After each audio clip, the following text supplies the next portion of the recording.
Hello दोस्तों, नमस्कार। Santoshi IAS में आप सभी का एक बार फिर स्वागत है। यहाँ पर हम करने वाले हैं पूरा मैराथन वर्ल्ड ज्योग्राफी का, कि जितने भी टॉपिक आपके पेपर में अभी तक बने हुए हैं उन सभी टॉपिक को ले लिया गया है। एक भी क्वेश्चन आपका स्किप नहीं होने वाला है। मैं हमेशा कहता हूँ, जब आप पेपर दे के आइएगा एक बार इस पीडीएफ से जरूर मिलाइएगा कि आपके पेपर में यहाँ से क्वेश्चन बने हुए हैं या नहीं बने हुए हैं। मैं बहुत ज़्यादा कंटेंट भी नहीं देता, लेकिन जितना कंटेंट देता हूँ मैं एकदम श्योरिटी रखता हूँ कि आपके पेपर में यहाँ से क्वेश्चन जरूर फंसेंगे। ठीक है, तो चलते हैं, हम शुरू करते हैं। जो लोग हिस्ट्री का नहीं देखे हैं मैराथन, वो पूरा हिस्ट्री का देख सकते हैं। उसमें आपको इंसिडेंट भी करवा दिया गया है, मेडाइवल भी और मॉडर्न भी आपको इसमें करवा दिया गया है। तो तीनों जाके वो देख लीजिए, और आपका इंडियन ज्योग्राफी भी कंप्लीट करवा दिया है, वो भी जाकर देख लीजिए। सब कुछ कंप्लीट करवा दिया है। अभी आपका यहाँ पर वर्ल्ड ज्योग्राफी होगा, इसके बाद हम पॉलिटी लाएंगे, साइंस लाएंगे, और आपका इकोनॉमिक्स भी जो पोर्शन बचेगा उसको लाएंगे। मैं सब कुछ कंप्लीट कर दूंगा 2 से 3 तारीख तक, ताकि आपको रिवीजन करने का समय मिल जाए। यहाँ पर ये आपका पीडीएफ अगर डाउनलोड करना होगा, टेलीग्राम का लिंक नीचे दिया गया है। पीडीएफ आपको 5 से 6 घंटे के अंदर आपको मिल जाता है, फ्री ऑफ कॉस्ट डाउनलोड कर लिया करिए। ठीक है, कुछ बच्चे पूछते हैं कि सर क्या मैं ये दूसरे पेपर की तैयारी कर रहा हूँ या कर रही हूँ, वहाँ पर ये आएगा कि नहीं। देखिए, आप सबको जब ये डाउट रहे कि वहाँ पर आएगा या नहीं आएगा, तो आप प्रीवियस ईयर का जो भी पेपर आप देते होंगे, XYZ कोई पेपर देते होंगे, तो आप उसका प्रीवियस ईयर क्वेश्चन से मिला लिया करिए। ठीक है, कि इस टॉपिक से वहाँ पर क्वेश्चन बने हुए हैं जो मैं पढ़ा रहा हूँ या नहीं। मैं ये कहता हूँ, ये हर पेपर के लिए इंपॉर्टेंट है, पेट के लिए ही नहीं, सभी के लिए इंपॉर्टेंट है। तो चलते हैं, अब हम शुरू करते हैं बिना किसी दे के। अगर अच्छा लगेगा तो प्लीज़ आप लाइक शेयर सब्सक्राइब करिएगा, क्योंकि ये सब कंटेंट लाने में हमको थोड़ा सा टाइम लगता है। तो चलते हैं, देखते हैं पहला क्वेश्चन आपको यहाँ पर क्या कह रहे हैं। पहला हमारा कह रहे हैं प्रमुख नदियाँ और घाटियाँ। तो अभी हम पहले नदी और घाटी के बारे में पढ़ते हैं क्या है। अपवाह क्षेत्र, अपवाह जिसको ड्रेनेज बेसिन कहते हैं। अच्छा, ड्रेनेज बेसिन या अपवाह क्षेत्र होता क्या है। मान लीजिए ये कोई नदी है, ये कोई नदी है, ये नदी बह रही है। अब इस नदी जो बह रही है, तो ये देखा जाता है इस नदी में कितनी नदियां आकर मिल रही है। ठीक है, जैसे गंगा में आप देखेंगे बहुत ज्यादा नदी नदी आगे मिलती है। इसी प्रकार से कह रहे हैं वो अमेजन जो नदी है, यहाँ पर भी बहुत सारी नदियां आती है। तो अगर हम देखते हैं अपवाह क्षेत्र की दृष्टि से सबसे बड़ी नदी कौन सी है, तो सबसे बड़ी नदी यही अमेजन है। तो अपवाह क्षेत्र वो होता है कि इसकी भी सहायक नदियां जहां जहां क्षेत्र पर फैली हुई हैं वो, तो यहाँ अपवाह क्षेत्र कह रहा है, वो 70 लाख वर्ग किलोमीटर है। तो याद रखेंगे, जो ये अमेजन का क्षेत्र है, इसका अपवाह क्षेत्र मतलब ये सिर्फ यही वाला एरिया नहीं लिया जाएगा, ये जो एरिया बीच वाला यही नहीं लिया जाएगा, आपका ये भी एरिया ले लिया जाएगा और ये भी एरिया ले लिया जाएगा। तो सब पर मिलकर क्या बनता है, तब सब मिलकर 70 लाख वर्ग किलोमीटर बनता है। ये होता है अपवाह क्षेत्र। ठीक है, हर नदी का अपवाह क्षेत्र होता है जो बड़ी नदी होती है। ठीक है, तो चलते हैं यहाँ पर देखते हैं अपवाह क्षेत्र 70 लाख वर्ग किलोमीटर, सबसे बड़ी नदी अपवाह क्षेत्र में है। अगर हम वैसे देखते हैं, अपवाह क्षेत्र नहीं पूछ रहे हैं कि लंबाई में सबसे बड़ी नदी कौन सी है, तो लंबाई में सबसे बड़ी नदी कौन सी है, नील नदी है। अगर हम पूछे वॉल्यूम में सबसे बड़ी नदी कौन सी है, कि पानी सबसे ज्यादा कौन सी नदी लेकर जा रहा है, तो पानी सबसे ज्यादा कौन सी नदी लेकर जा रहा है, तो पानी सबसे ज्यादा यही अमेजन नदी ही लेकर जा रहा है। नील नदी बड़ी है लेकिन पानी सबसे ज्यादा इसमें नहीं है, लेकिन आपका जो अमेजन नदी है वो सबसे ज्यादा पानी लेकर वॉल्यूम का पानी लेकर अपने आगे बढ़ रहा है। ठीक है, तो ये याद रख लेंगे। लंबाई की दृष्टि से सबसे लंबी नदी है नील नदी। ज्यादा अंतर नहीं है, ये 6400 है, ये 6600 है, लगभग 200 किलोमीटर ही मतलब कम है, और दोनों ही सेम है। लेकिन ये बहुत ही ब्रॉड नदी है, मतलब अमेजन एक विशाल क्षेत्र मिल जाता है। ठीक है, प्रवाह क्षेत्र किसका है नील नदी का, ये अफ्रीका में बहती है। इसे क्या कहा जाता है, मिस्र का, इजिप्ट का उपहार। अगर ये नील नदी ना होती तो आज पूरा मिस्र क्या होता, मरुस्थल ही होता, वहां पर कोई भी ये मतलब सभ्यता ना विकसित। जैसे मिस्र की सभ्यता बहुत पुरानी सभ्यता मानी जाती है, वो सभ्यता किसकी देन है, नील नदी की ही देन है। सहारा सहारा मरुस्थल में नखलिस्तान के समान जीवन दायिनी।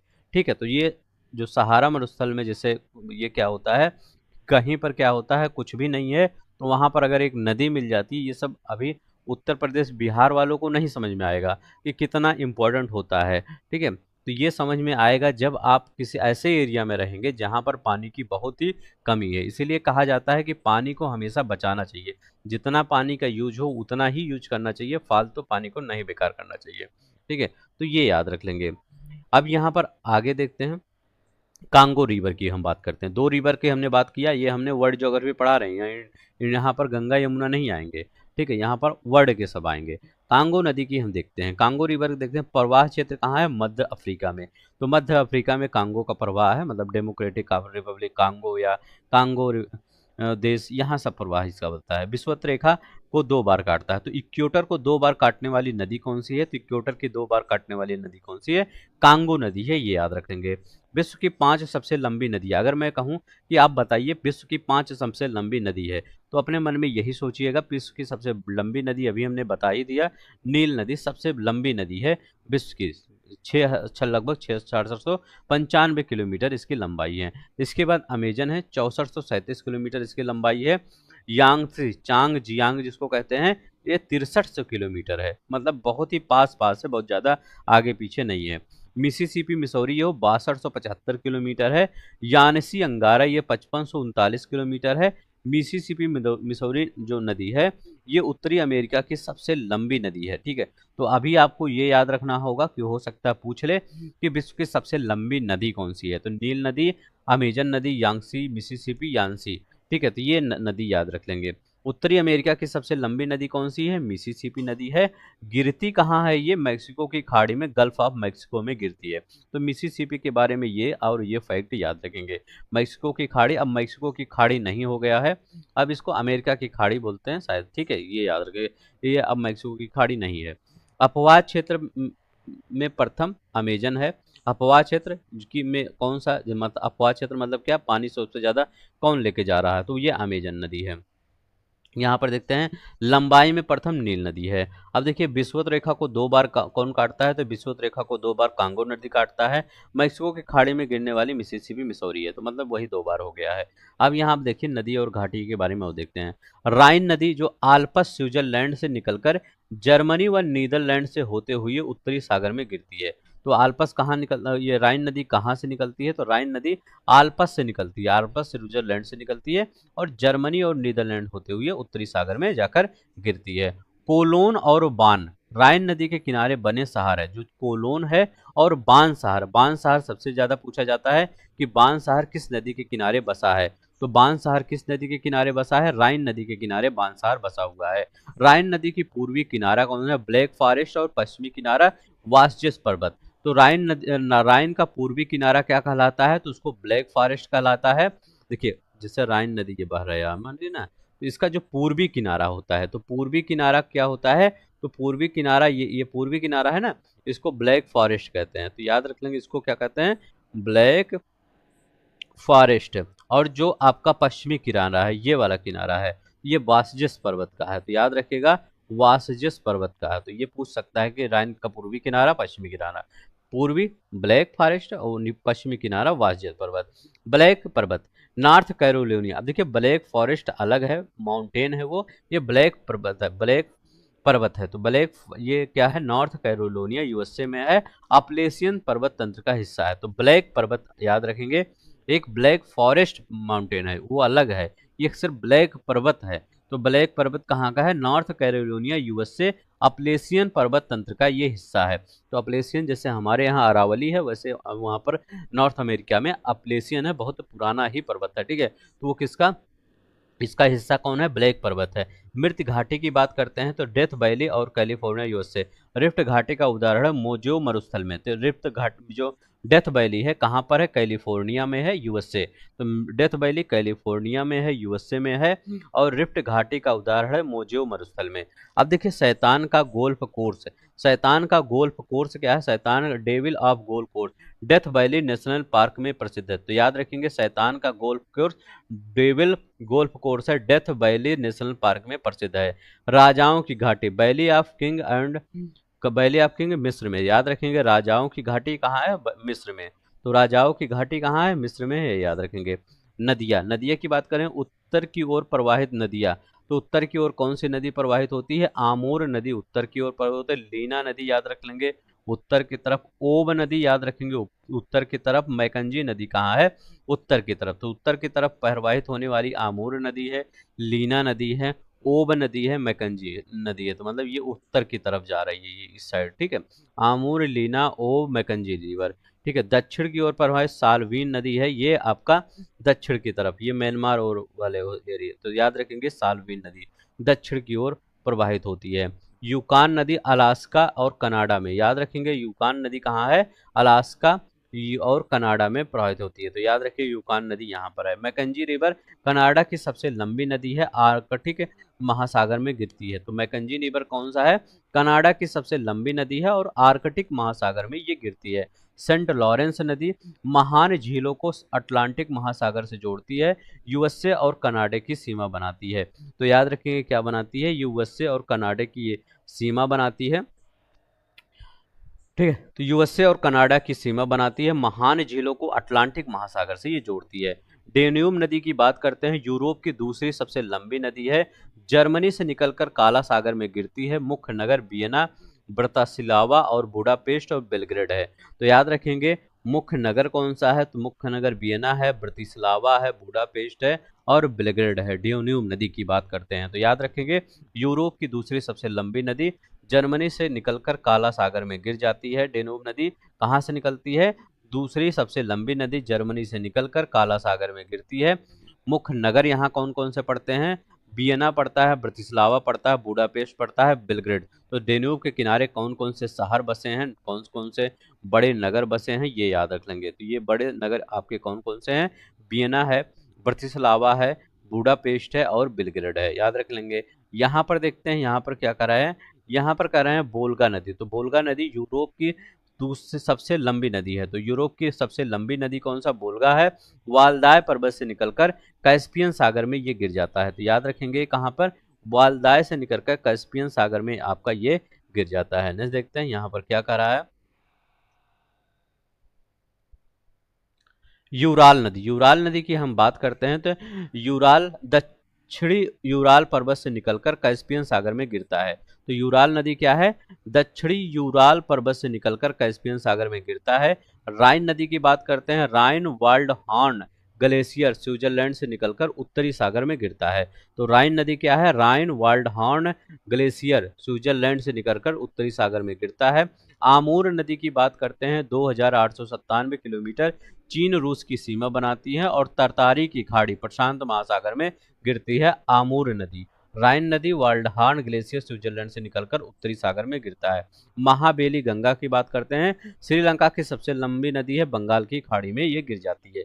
नेक्स्ट देखते हैं हमारा क्या कर रहा है, द्वीप आइसलैंड का जो आइलैंड है इनको क्या बोलते हैं, देखिए सबसे बड़ा द्वीप है कौन सा है, ग्रीनलैंड सबसे बड़ा आइलैंड बोला जाता है, पूरे विश्व का सबसे बड़ा द्वीप। तीसरा सबसे बड़ा द्वीप बोर्नियो है, इंडोनेशिया और मलेशिया ब्रुनेई में विभाजित है, ये बोर्नियो कहाँ कहाँ विभाजित है, इंडोनेशिया में विभाजित है, मलेशिया में विभाजित है और ब्रुनेई में विभाजित है, ये याद रख लेंगे।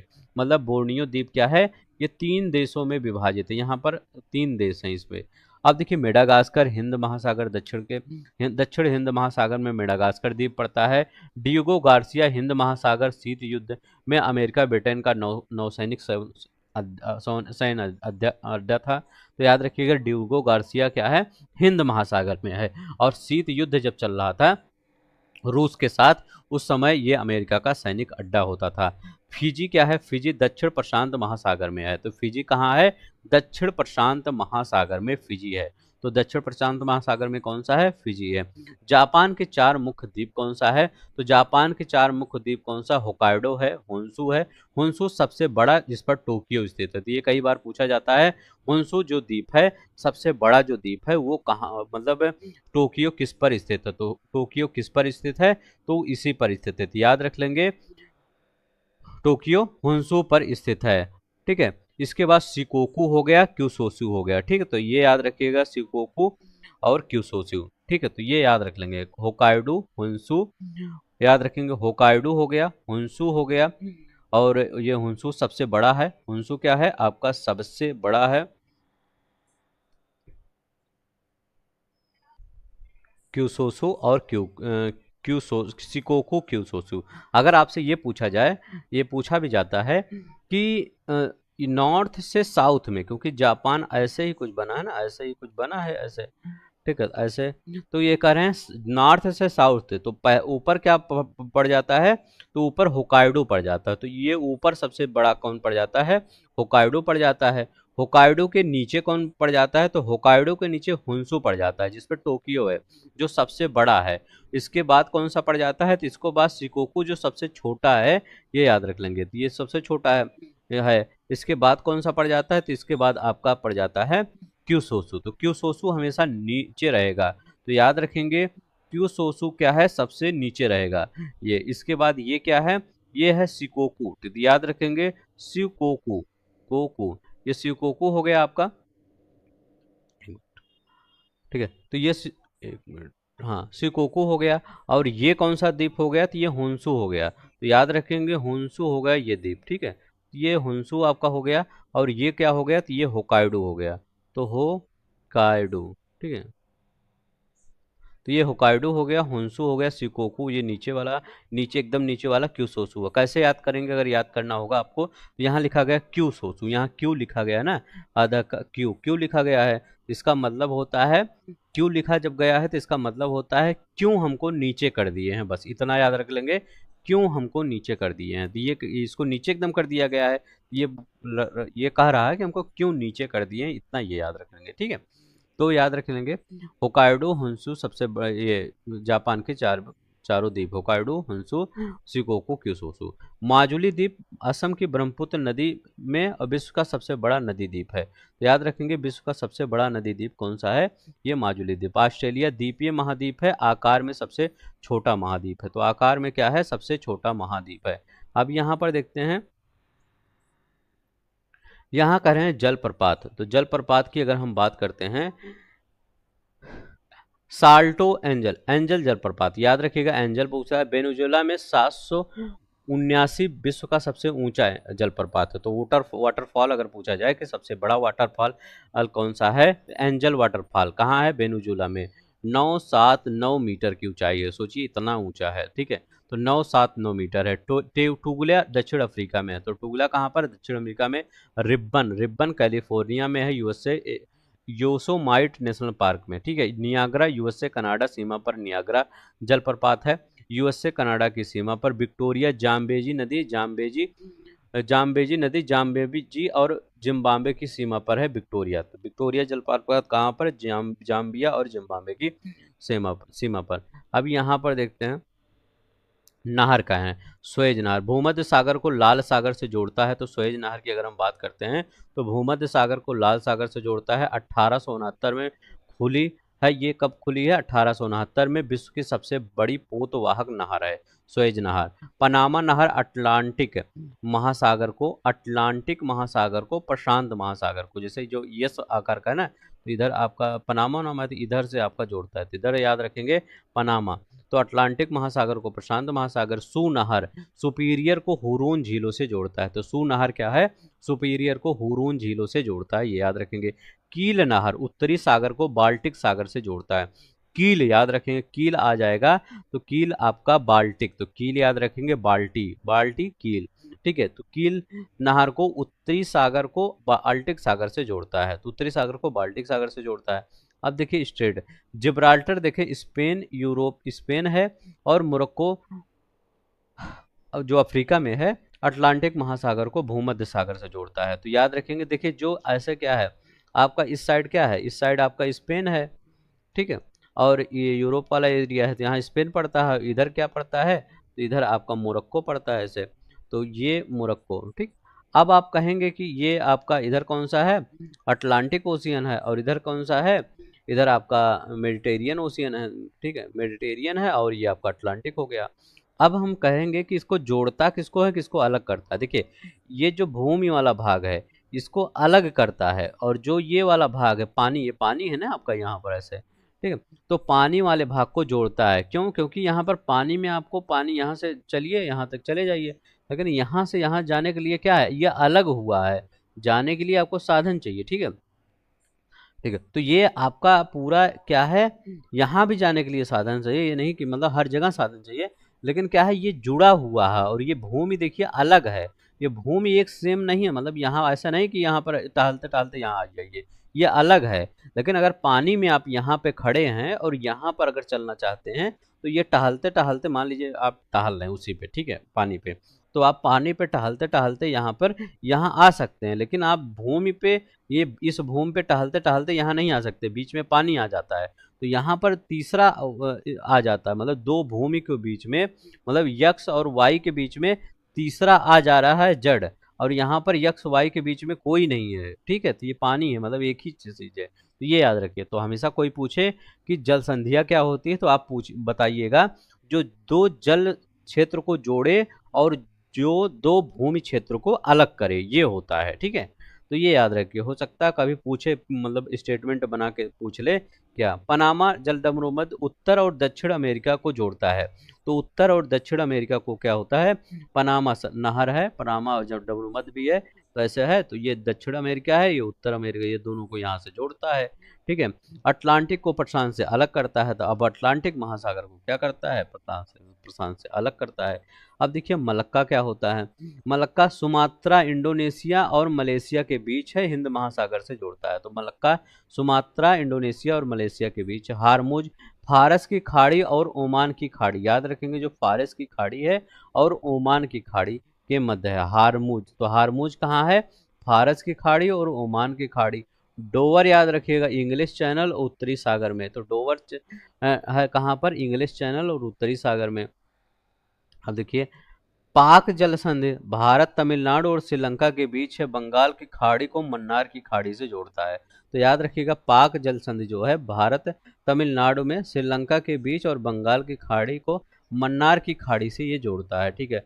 बासफोरस काला सागर और मरमरा सागर को, तो याद रखेंगे बासफोरस क्या है, काला सागर और मरमरा सागर को जोड़ता है, ठीक है। तो बासफोरस क्या है, काला सागर, और ये बहुत इंपॉर्टेंट है बासफोरस, ठीक है।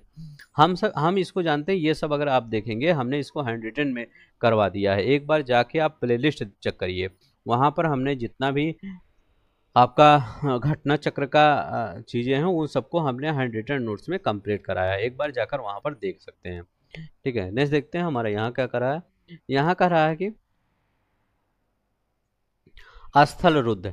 तो स्थल रुद्ध की बात करते हैं, तो स्थल रुद्ध क्या है, कितने देश, लैंड लॉक कंट्री कितने हैं, तो 45। उत्तरी अमेरिका में कोई भी लैंड लॉक कंट्री नहीं है, तो नॉर्थ अमेरिका में कोई भी ऐसी कंट्री नहीं है जो लैंड लॉक हो।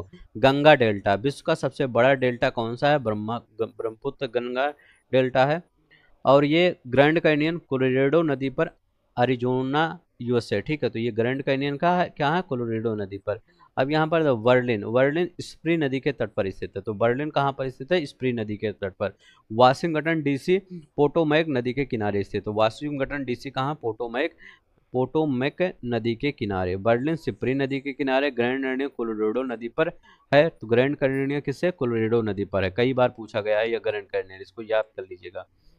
अब यहाँ पर देखते हैं हम, अब देखिए यहाँ करें पेरिस, सीन नदी के किनारे स्थित है, फ्रांस की दूसरी सबसे लंबी नदी है, प्रथम लेयर। विक्टोरिया झील है, सतह क्षेत्रफल के दृष्टि से सबसे बड़ी ताजे पानी की झील है, तो सबसे बड़ी ताजे पानी की झील कौन सी है, ये विक्टोरिया नदी है। नेक्स्ट देखते हैं हमारा क्या करा है, धरातलीय सरफेस वाटर। सर यहाँ क्या करा, मुख्य स्रोत नदियाँ झीलें और तलैया तालाब, ये सब क्या है, ये धरातलीय सरफेस वाटर के स्रोत हैं, ठीक है। नदियाँ होती हैं, झीलें होती हैं, तलैया होती हैं, तालाब होते हैं, ये सब होते हैं। नेक्स्ट देखते हैं हमारा क्या कर रहा है, प्रमुख झीलें, इंपॉर्टेंट लेक्स की बात करते हैं। उत्तरी अमेरिका ग्रेट लेक्स कहते हैं इससे, संयुक्त राज्य अमेरिका और कनाडा की सीमा पर ये स्थित है, याद रख लेंगे क्या है, संयुक्त राज्य अमेरिका और कनाडा की सीमा पर स्थित है। तो उत्तरी अमेरिका कहाँ, क्या ग्रेट, उत्तरी अमेरिका का ग्रेट लेक्स, ठीक है। मिशिगन झील केवल यूएसए में है, तो मिशिगन ऐसा झील है जो यूएसए में, मतलब पांचों झीलों में एक मिशिगन झील है जो यूएसए में है। पूर्व से पश्चिम तक क्रम क्या है, तो पूर्व में ओंटारियो है, फिर ईरी है, फिर हुरून है, फिर मिशिगन है, कि सुपीरियर है। मतलब इस साइड से आपको बताया जा रहा है कि इस साइड से क्या है, इस साइड से कौन सी झील पहले पड़ती है, तो इस साइड में और इस साइड में याद रखेंगे, पहले इधर कौन सा पड़ता है, इधर सुपीरियर पड़ता है, तो सुपीरियर इधर है। फिर इधर कौन सा है, तो इधर मिशिगन है, याद रखेंगे मिशिगन है। इधर क्या है, हुरून है, ठीक, तो हुरोन है। यहाँ ईरी है तो यहाँ ईरी याद रख लेंगे। फिर यहाँ आपका ओंटारियो है तो ओंटारियो आपका यहाँ पड़ता है, तो ये याद रखिएगा। Superior, Michigan, Hurun, eerie, sorry आपका ये आपका उल्टा मैं बता रहा था, ठीक है। तो आपका देखिए यहाँ पर ये आपका इस साइड में, ये आपका क्या है, ये वेस्ट है, ये ईस्ट है, तो आपको मैं वही उसी टाइप लिख देता हूँ, नहीं तो आप कंफ्यूज हो जाएंगे, ठीक है। एक मिनट, हाँ अब देखिए उस साइड, जैसे ये क्या है आपका इस साइड से है, इधर क्या पड़ता है, तो इधर ये सबसे लास्ट में सुपीरियर पड़ता है वेस्ट में, ये वेस्ट है, ये ईस्ट है, ये है, ठीक है। तो सुपीरियर ये सबसे लास्ट में पड़ता, इधर पड़ता है। सुपीरियर के बाद ये मिशिगन पड़ता है, मिशिगन पड़ता है, ठीक है। तो मिशिगन के बाद हुरून पड़ता है, तो हुरून, हुरून पड़ता है, हुरून के बाद ईरी पड़ता है, तो ईरी के बाद ओंटारियो पड़ता है, ठीक है। तो ये याद रख लेंगे, Michigan, superior, Michigan, Hurun, eerie, Ontario, ठीक है, तो ये याद रखेंगे। पूर्व से पश्चिम का क्रम। सुपीरियर झील विश्व की सबसे बड़ी ताजे पानी की झील है, largest fresh water lake by the area. अब देखिए रूस की बात है, बैकाल झील साइबेरिया में है, विश्व की सबसे गहरी झील है। अब देखिए विश्व की ये गहरी सबसे झील है, मतलब इसमें गहरी सबसे ज़्यादा है। बैकाल झील विश्व की सबसे गहरी झील है। अब यहाँ पर क्या कर रहे हैं, तो यहाँ पर कह रहे हैं कैस्पियन सागर, कैस्पियन सागर कह रहे हैं क्षेत्रफल 3,000, मतलब 3,71,000 वर्ग किलोमीटर है, तो ठीक ठीक है, कितना है, 3,71,000 वर्ग किलोमीटर है, विश्व की सबसे बड़ी झील है, लार्जेस्ट लेक बाई एरिया है। प्रकृति क्या है, खारे पानी की झील, कैस्पियन सागर क्या है, सबसे बड़ी झील तो है लेकिन खारे पानी की है, ठीक है। अब देखिए दक्षिण साउथ अमेरिका में टीटीकाका झील, टीटीकाका झील कहाँ है, साउथ अमेरिका में, पेरू और बोल्विया की सीमा पर है। विश्व की सबसे ऊंचाई पर स्थित नौगागम झील है, मतलब ये सबसे ऊंचाई पर स्थित है, पेरू और बोल्विया की सीमा पर है टीटीकाका झील। अफ्रीका में देखते हैं, यहाँ से क्वेश्चन बहुत ज्यादा बनता है, विक्टोरिया झील। तंजानिया हुआ, युगांडा हो गया, केन्या, ठीक है। तो केन्या, यू के टी, ठीक है, तो यूकेटी, ये पूछा गया है पेपर में आपके कि ये विक्टोरिया झील से सीमा यूकेटी साझा करते हैं। सतह की दृष्टि से विश्व की सबसे बड़ी ताजे पानी की झील है, सतह क्षेत्रफल की दृष्टि से, ठीक है। तो सतह क्षेत्रफल की दृष्टि से ये विक्टोरिया है, ठीक है, सबसे बड़ी ताजे पानी की झील है। लेकिन सुपीरियर ही लगाइएगा, ये सतह क्षेत्रफल नहीं पूछा जाता है, पूछा जाता है कि सबसे बड़ी ताजे पानी की झील, तो वहाँ सुपीरियर ही लगाइएगा, ठीक है। यहाँ सतह क्षेत्रफल बहुत रेयर केस में पूछा जाता है। सिर्फ इसमें विक्टोरिया में यही पूछा जाता है कि सिर्फ बाउंड्री कौन कौन से देश शेयर करते हैं, तो यहाँ पर तंजानिया, युगांडा, केन्या, यूकेटी याद रख लेंगे, ठीक है। अब यहाँ पर देखते हैं पश्चिम एशिया में बेस्ट में, तो डेड सी देखते हैं, जॉर्डन, इजराइल और फिलीपींस, ये सुर्खियों में रहता है। इजराइल, इजराइल देखते हैं, याद रख लेंगे, जॉर्डन हुआ, इजराइल हुआ और फिलिस्तीन क्षेत्र में है। विशेषता विश्व का सबसे खारा और निम्नतम झील क्षेत्र है, समुद्र तल से लगभग 430 मीटर है, तो याद रखेंगे समुद्र तल से लगभग कितना है, 430 मीटर नीचे है, ठीक है। ये डेड सी। मध्य एशिया में, सेंट्रल एशिया में देखते हैं, तो सेंट्रल एशिया में आपका अरल सी, अरल सी कजाकिस्तान और उज्बेकिस्तान की सीमा पर है, खारे पानी की झील है। तो अरल सी क्या है, अब तो सूख रहा है, ये कजाकिस्तान और उज्बेकिस्तान की सीमा पर है, खारे पानी की ये झील है, ये याद रखेंगे। अब देखिए यूएसए की अन्य झीलें क्या याद रखेंगे, Finger Lakes, Finger Lakes New York राज्य में छोटी छोटी झीलों की एक श्रृंखला है। तो फिंगर लेक्स क्या है, न्यूयॉर्क राज्य में छोटी छोटी झीलों की ये क्या है, ये श्रृंखला है। नेक्स्ट देखते हैं हमारा यहाँ क्या कर रहा है, यूरोप, यूरोप में क्या बात करें, फिनलैंड। तो फिनलैंड झीलों की अधिकता के कारण झीलों की वाटिका के नाम से जाना जाता है। तो पूछा जाता है गार्डन ऑफ लेक्स किसको जब कहा जाता है, तो गार्डन ऑफ लेक्स फिनलैंड को कहा जाता है। मोबाइल जो नोकिया रहती थी यहीं की कंपनी थी, फिनलैंड की, ठीक है। परीक्षा के दृष्टि से अब तो हो सकता है कोई और खरीद लिया हो, लेकिन इसका ओरिजिन कहाँ निकला था, यही फिनलैंड से ही निकला था। विश्व की सबसे बड़ी झील कौन है, क्षेत्रफल के आधार पर ये कैस्पियन सागर है। तो विश्व की सबसे बड़ी झील क्षेत्रफल के आधार पर कौन सा है, कैस्पियन सागर है। सबसे बड़ी ताजी पानी की झील कौन सी है, सुपीरियर याद रखेंगे, सबसे बड़ी ताजे पानी की झील सुपीरियर याद रखेंगे। सबसे गहरी झील बैकाल याद रखेंगे। सतह क्षेत्रफल में सबसे बड़ी ताजे पानी की ये विक्टोरिया याद रखेंगे, ठीक है। और खारे सबसे खारी झील कौन सा है, तो डेड सी, ठीक है। तो ये जो अभी ऊपर पढ़ा है वही है। आप कह रहे हैं यहाँ पर विश्व की प्रमुख पर्वत श्रेणियाँ, एंडीज पर्वत श्रेणी हम देखते हैं, तो महाद्वीप दक्षिण अमेरिका में स्थित है। तो एंडीज कहाँ पर है, दक्षिण अमेरिका में स्थित है। विश्व का सबसे लंबा पर्वत श्रेणी है, तो विश्व का सबसे लंबा पर्वत श्रेणी कौन सा है, यही है, लंबाई लगभग लगभग 7,000 से 8,900 किलोमीटर। तो लंबाई कितना है, 7,000 से 8,989 किलोमीटर है इसकी लंबाई। मतलब ये लंबाई के मामले में इतना लंबा है, ठीक है। अब यहाँ देखें रॉकी पर्वत, रॉकी माउंटेन की बात करें, महादेव उत्तरी अमेरिका प्रमुख वलित पर्वत श्रेणी है। लंबाई कितना है, लगभग 4800 किलोमीटर इसकी लंबाई है, ठीक है। तो कितना है, 4800 किलोमीटर इसकी लंबाई है, ठीक है। रॉकी पर्वत कहाँ पर, उत्तरी अमेरिका में है, प्रमुख वलित पर्वत श्रेणी है, लंबाई 4800 किलोमीटर है। यहाँ पर देखते हैं हिमालय पर्वत, ठीक है। तो यहाँ क्या है, हिमालय पर्वत क्षेत्र दक्षिण एशिया उत्तरी भारत का उत्तरी भाग है। तो याद रखने की क्या है, ये भारत का हिमालय की पर्वत क्या है, भारत का उत्तरी भाग दक्षिण एशिया में है, भारत का उत्तरी भाग ना। लंबाई लगभग 2500 किलोमीटर है। विश्व की सर्वाधिक ऊंची पर्वत श्रेणी माउंट एवरेस्ट यहीं पर 8,848.86 किलोमीटर। अगर अच्छा लग रहा हो तो प्लीज लाइक शेयर सब्सक्राइब कर दीजिएगा। यही आपसे उम्मीद रहती है। कोई भी इस पर पेड नहीं कोर्स चलाया जाता इस चैनल पर अभी तक, ठीक है। अभी तक कोई भी पेड कोर्स नहीं चलाया गया है, लेकिन अगर आपको अच्छा लगे तो प्लीज लाइक शेयर सब्सक्राइब करिएगा। दक्षिण आल्प्स क्षेत्र क्या है, न्यूजीलैंड है। साउथ आइसलैंड पश्चिमी भाग है। सर्वोच्च चोटी क्या है, ओवरआकी माउंट कुक। तो याद रखेंगे ये दक्षिण आल्प्स कहाँ है, तो देखिए ये क्या है, ये ऐसे बनता है, ठीक है। ये ऐसे ऐसे ये न्यूजीलैंड है, तो ऐसे न्यूजीलैंड दो भाग में है। तो इसमें क्या है, यहीं पर यहाँ कौन सा है, दक्षिण आल्प्स है। तो साउथ आल्प्स क्या है, न्यूजीलैंड में है। माउंट कुक इसकी सर्वोच्च चोटी है। आल्प्स की बात करते हैं तो इसका विस्तार आपका फ्रांस में पड़ता है, ऑस्ट्रेलिया में पड़ता है, जर्मनी, स्विट्जरलैंड में। तो आल्प्स का विस्तार कहाँ पड़ता है, तो आल्प्स का विस्तार फ्रांस है, ऑस्ट्रेलिया है, जर्मनी है और स्विट्जरलैंड में पड़ता है आल्प्स का। सर्वोच्च चोटी कौन सा है, माउंट ब्लैंक आपका इसका सर्वोच्च चोटी है। उदाहरण के लिए नवीन मोड़दार पर्वत है। तो याद रखिएगा नवीन मोड़दार क्या है, ये पर्वत है आल्प्स। ने देखते हैं व्हाइट पर्वत, व्हाइट पर्वत कहाँ, अमेरिका के कैलिफोर्निया में व्हाइट पर्वत है। तो हो सकता है यहाँ पर कोई, देखिए व्हाइट पर्वत नहीं होता है, यहाँ पर कुछ ऐसे वनस्पतियाँ उग जाती हैं जिसके फूल हो सकता है व्हाइट कलर का हो। जैसे हमारे अभी देखिए यहाँ पर साउथ में देखेंगे नीलगिरी, तो वहाँ पर एक पौधा होता है, उसकी जो फूलें होते हैं काफ़ी नीली होती हैं, ठीक है। और उस पहाड़ पे काफ़ी होती हैं, तो इसीलिए उसका नीलगिरी माउंटेन पड़ गया, बस यही होता है। ये नहीं कि पत्थर भी मतलब पूरी तरह से वो ये पहाड़ वाइट रहता, ऐसा नहीं होता है, ठीक है। अराकान योमा पर्वत, अराकान योमा पर्वत क्षेत्र पश्चिम म्यांमार है। भारत म्यांमार की सीमा पर मुख्य पर्वतमाला है। प्रमुख पहाड़ियाँ कौन है, नागा, चिन, लुसाई और पटकोई।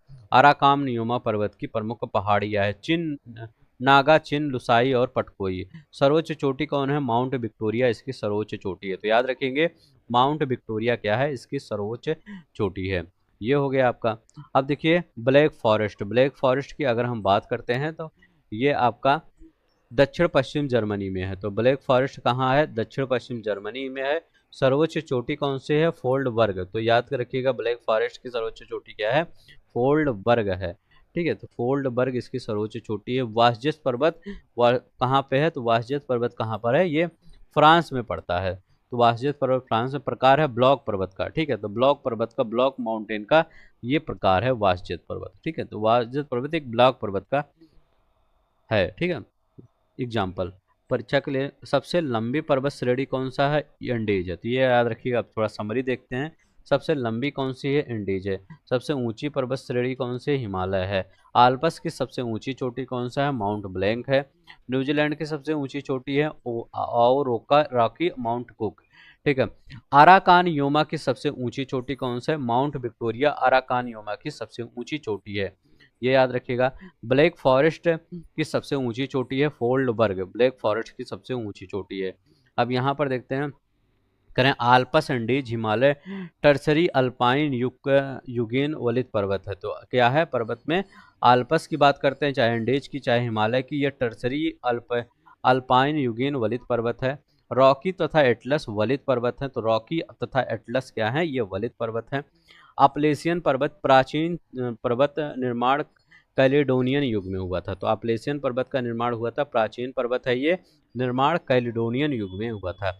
ड्रैकन्सबर्ग जो पर्वत है ये दक्षिण अफ्रीका का सर्वोच्च पर्वत है। विस्तार दक्षिण अफ्रीका व लेसोथो। याद रखिएगा इसका विस्तार कहाँ है, दक्षिण अफ्रीका और लेसोथो है। माउंट टिटलिस स्विट्जरलैंड में ज्वालामुखीय लावा के शीतलन से निर्मित है, याद रख लेंगे, स्विट्जरलैंड में ज्वालामुखीय लावा के शीतलन से ये निर्मित है माउंट टिटलिस। पिरेनीज पर्वत स्पेन और फ्रांस के बीच सीमा बनाते हैं, बिस्के की खाड़ी से भूमध्य सागर तक इनका विस्तार है। पिरेनीज का नहीं देखते हैं। पठारवा बेसिन, पठारवा बेसिन की बात करें ये सॉरी ये बहुत ज्यादा पूछता है, पिरेनीज वाला याद रख लेंगे। ये पूछता है कि स्पेन और फ्रांस के बीच की सीमा कौन बनाता है, पिरेनीज पर्वत बनाता है। पठारवा बेसिन में अगर हम देखते हैं तो तिब्बत पठार चांगतांग, ये क्षेत्रफल 2.5 मिलियन वर्ग किलोमीटर है। औसत ऊंचाई 4500 मीटर से अधिक है इसकी, ठीक है, चांगतांग के। पामीर पठार संसार की छत मध्य एशिया की दक्षिणी सीमा है, तो याद रखेंगे संसार की छत है और मध्य एशिया की दक्षिणी सीमा है। पैटागोनिया, पैटागोनिया जो साउथ अमेरिका में है, खनिजों का भंडार, याद रखेंगे पैटागोनिया का पठार साउथ अमेरिका में है, खनिजों का भंडार है। सिलिकॉन वैली, यहाँ पर याद रखेंगे ये सिलिकॉन वैली, कंप्यूटर चिप उत्पादन का विश्व प्रसिद्ध केंद्र है सिलिकॉन वैली, ठीक है। ग्रेट आर्टेज बेसिन क्या है, विश्व का सबसे बड़ा भूमिगत जल बेसिन है। ग्रेट डिवाइडिंग रेंज और उच्च मध्य भूमि के बीच में है। ग्रेट बेसिन क्या है, रॉकी और सेरा नेवेदा के बीच है। दक्षिण के मोजियो व सोनोरन मरुस्थल उत्तरी कोलंबिया पठार है, ठीक, उत्तर में कोलंबिया का पठार है, तो याद रखेंगे रॉकी और सेरा नेवेदा के बीच, दक्षिण में मोजियो सोनोरेन मरुस्थल, उत्तर में कोलंबिया का पठार है। नेक्स्ट देखते हैं यहाँ पर क्या कर रहा है हमारा,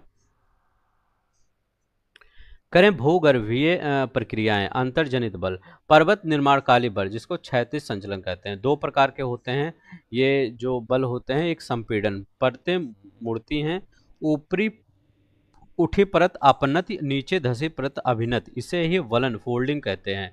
तनाव मूलक बल क्या होता है, तो याद रख लेंगे अवसादी शैलों में परतें होती हैं पर ये रवेदार नहीं होती हैं, तो अवसादी शैलों में परतें होती हैं, ये रवेदार नहीं होती हैं।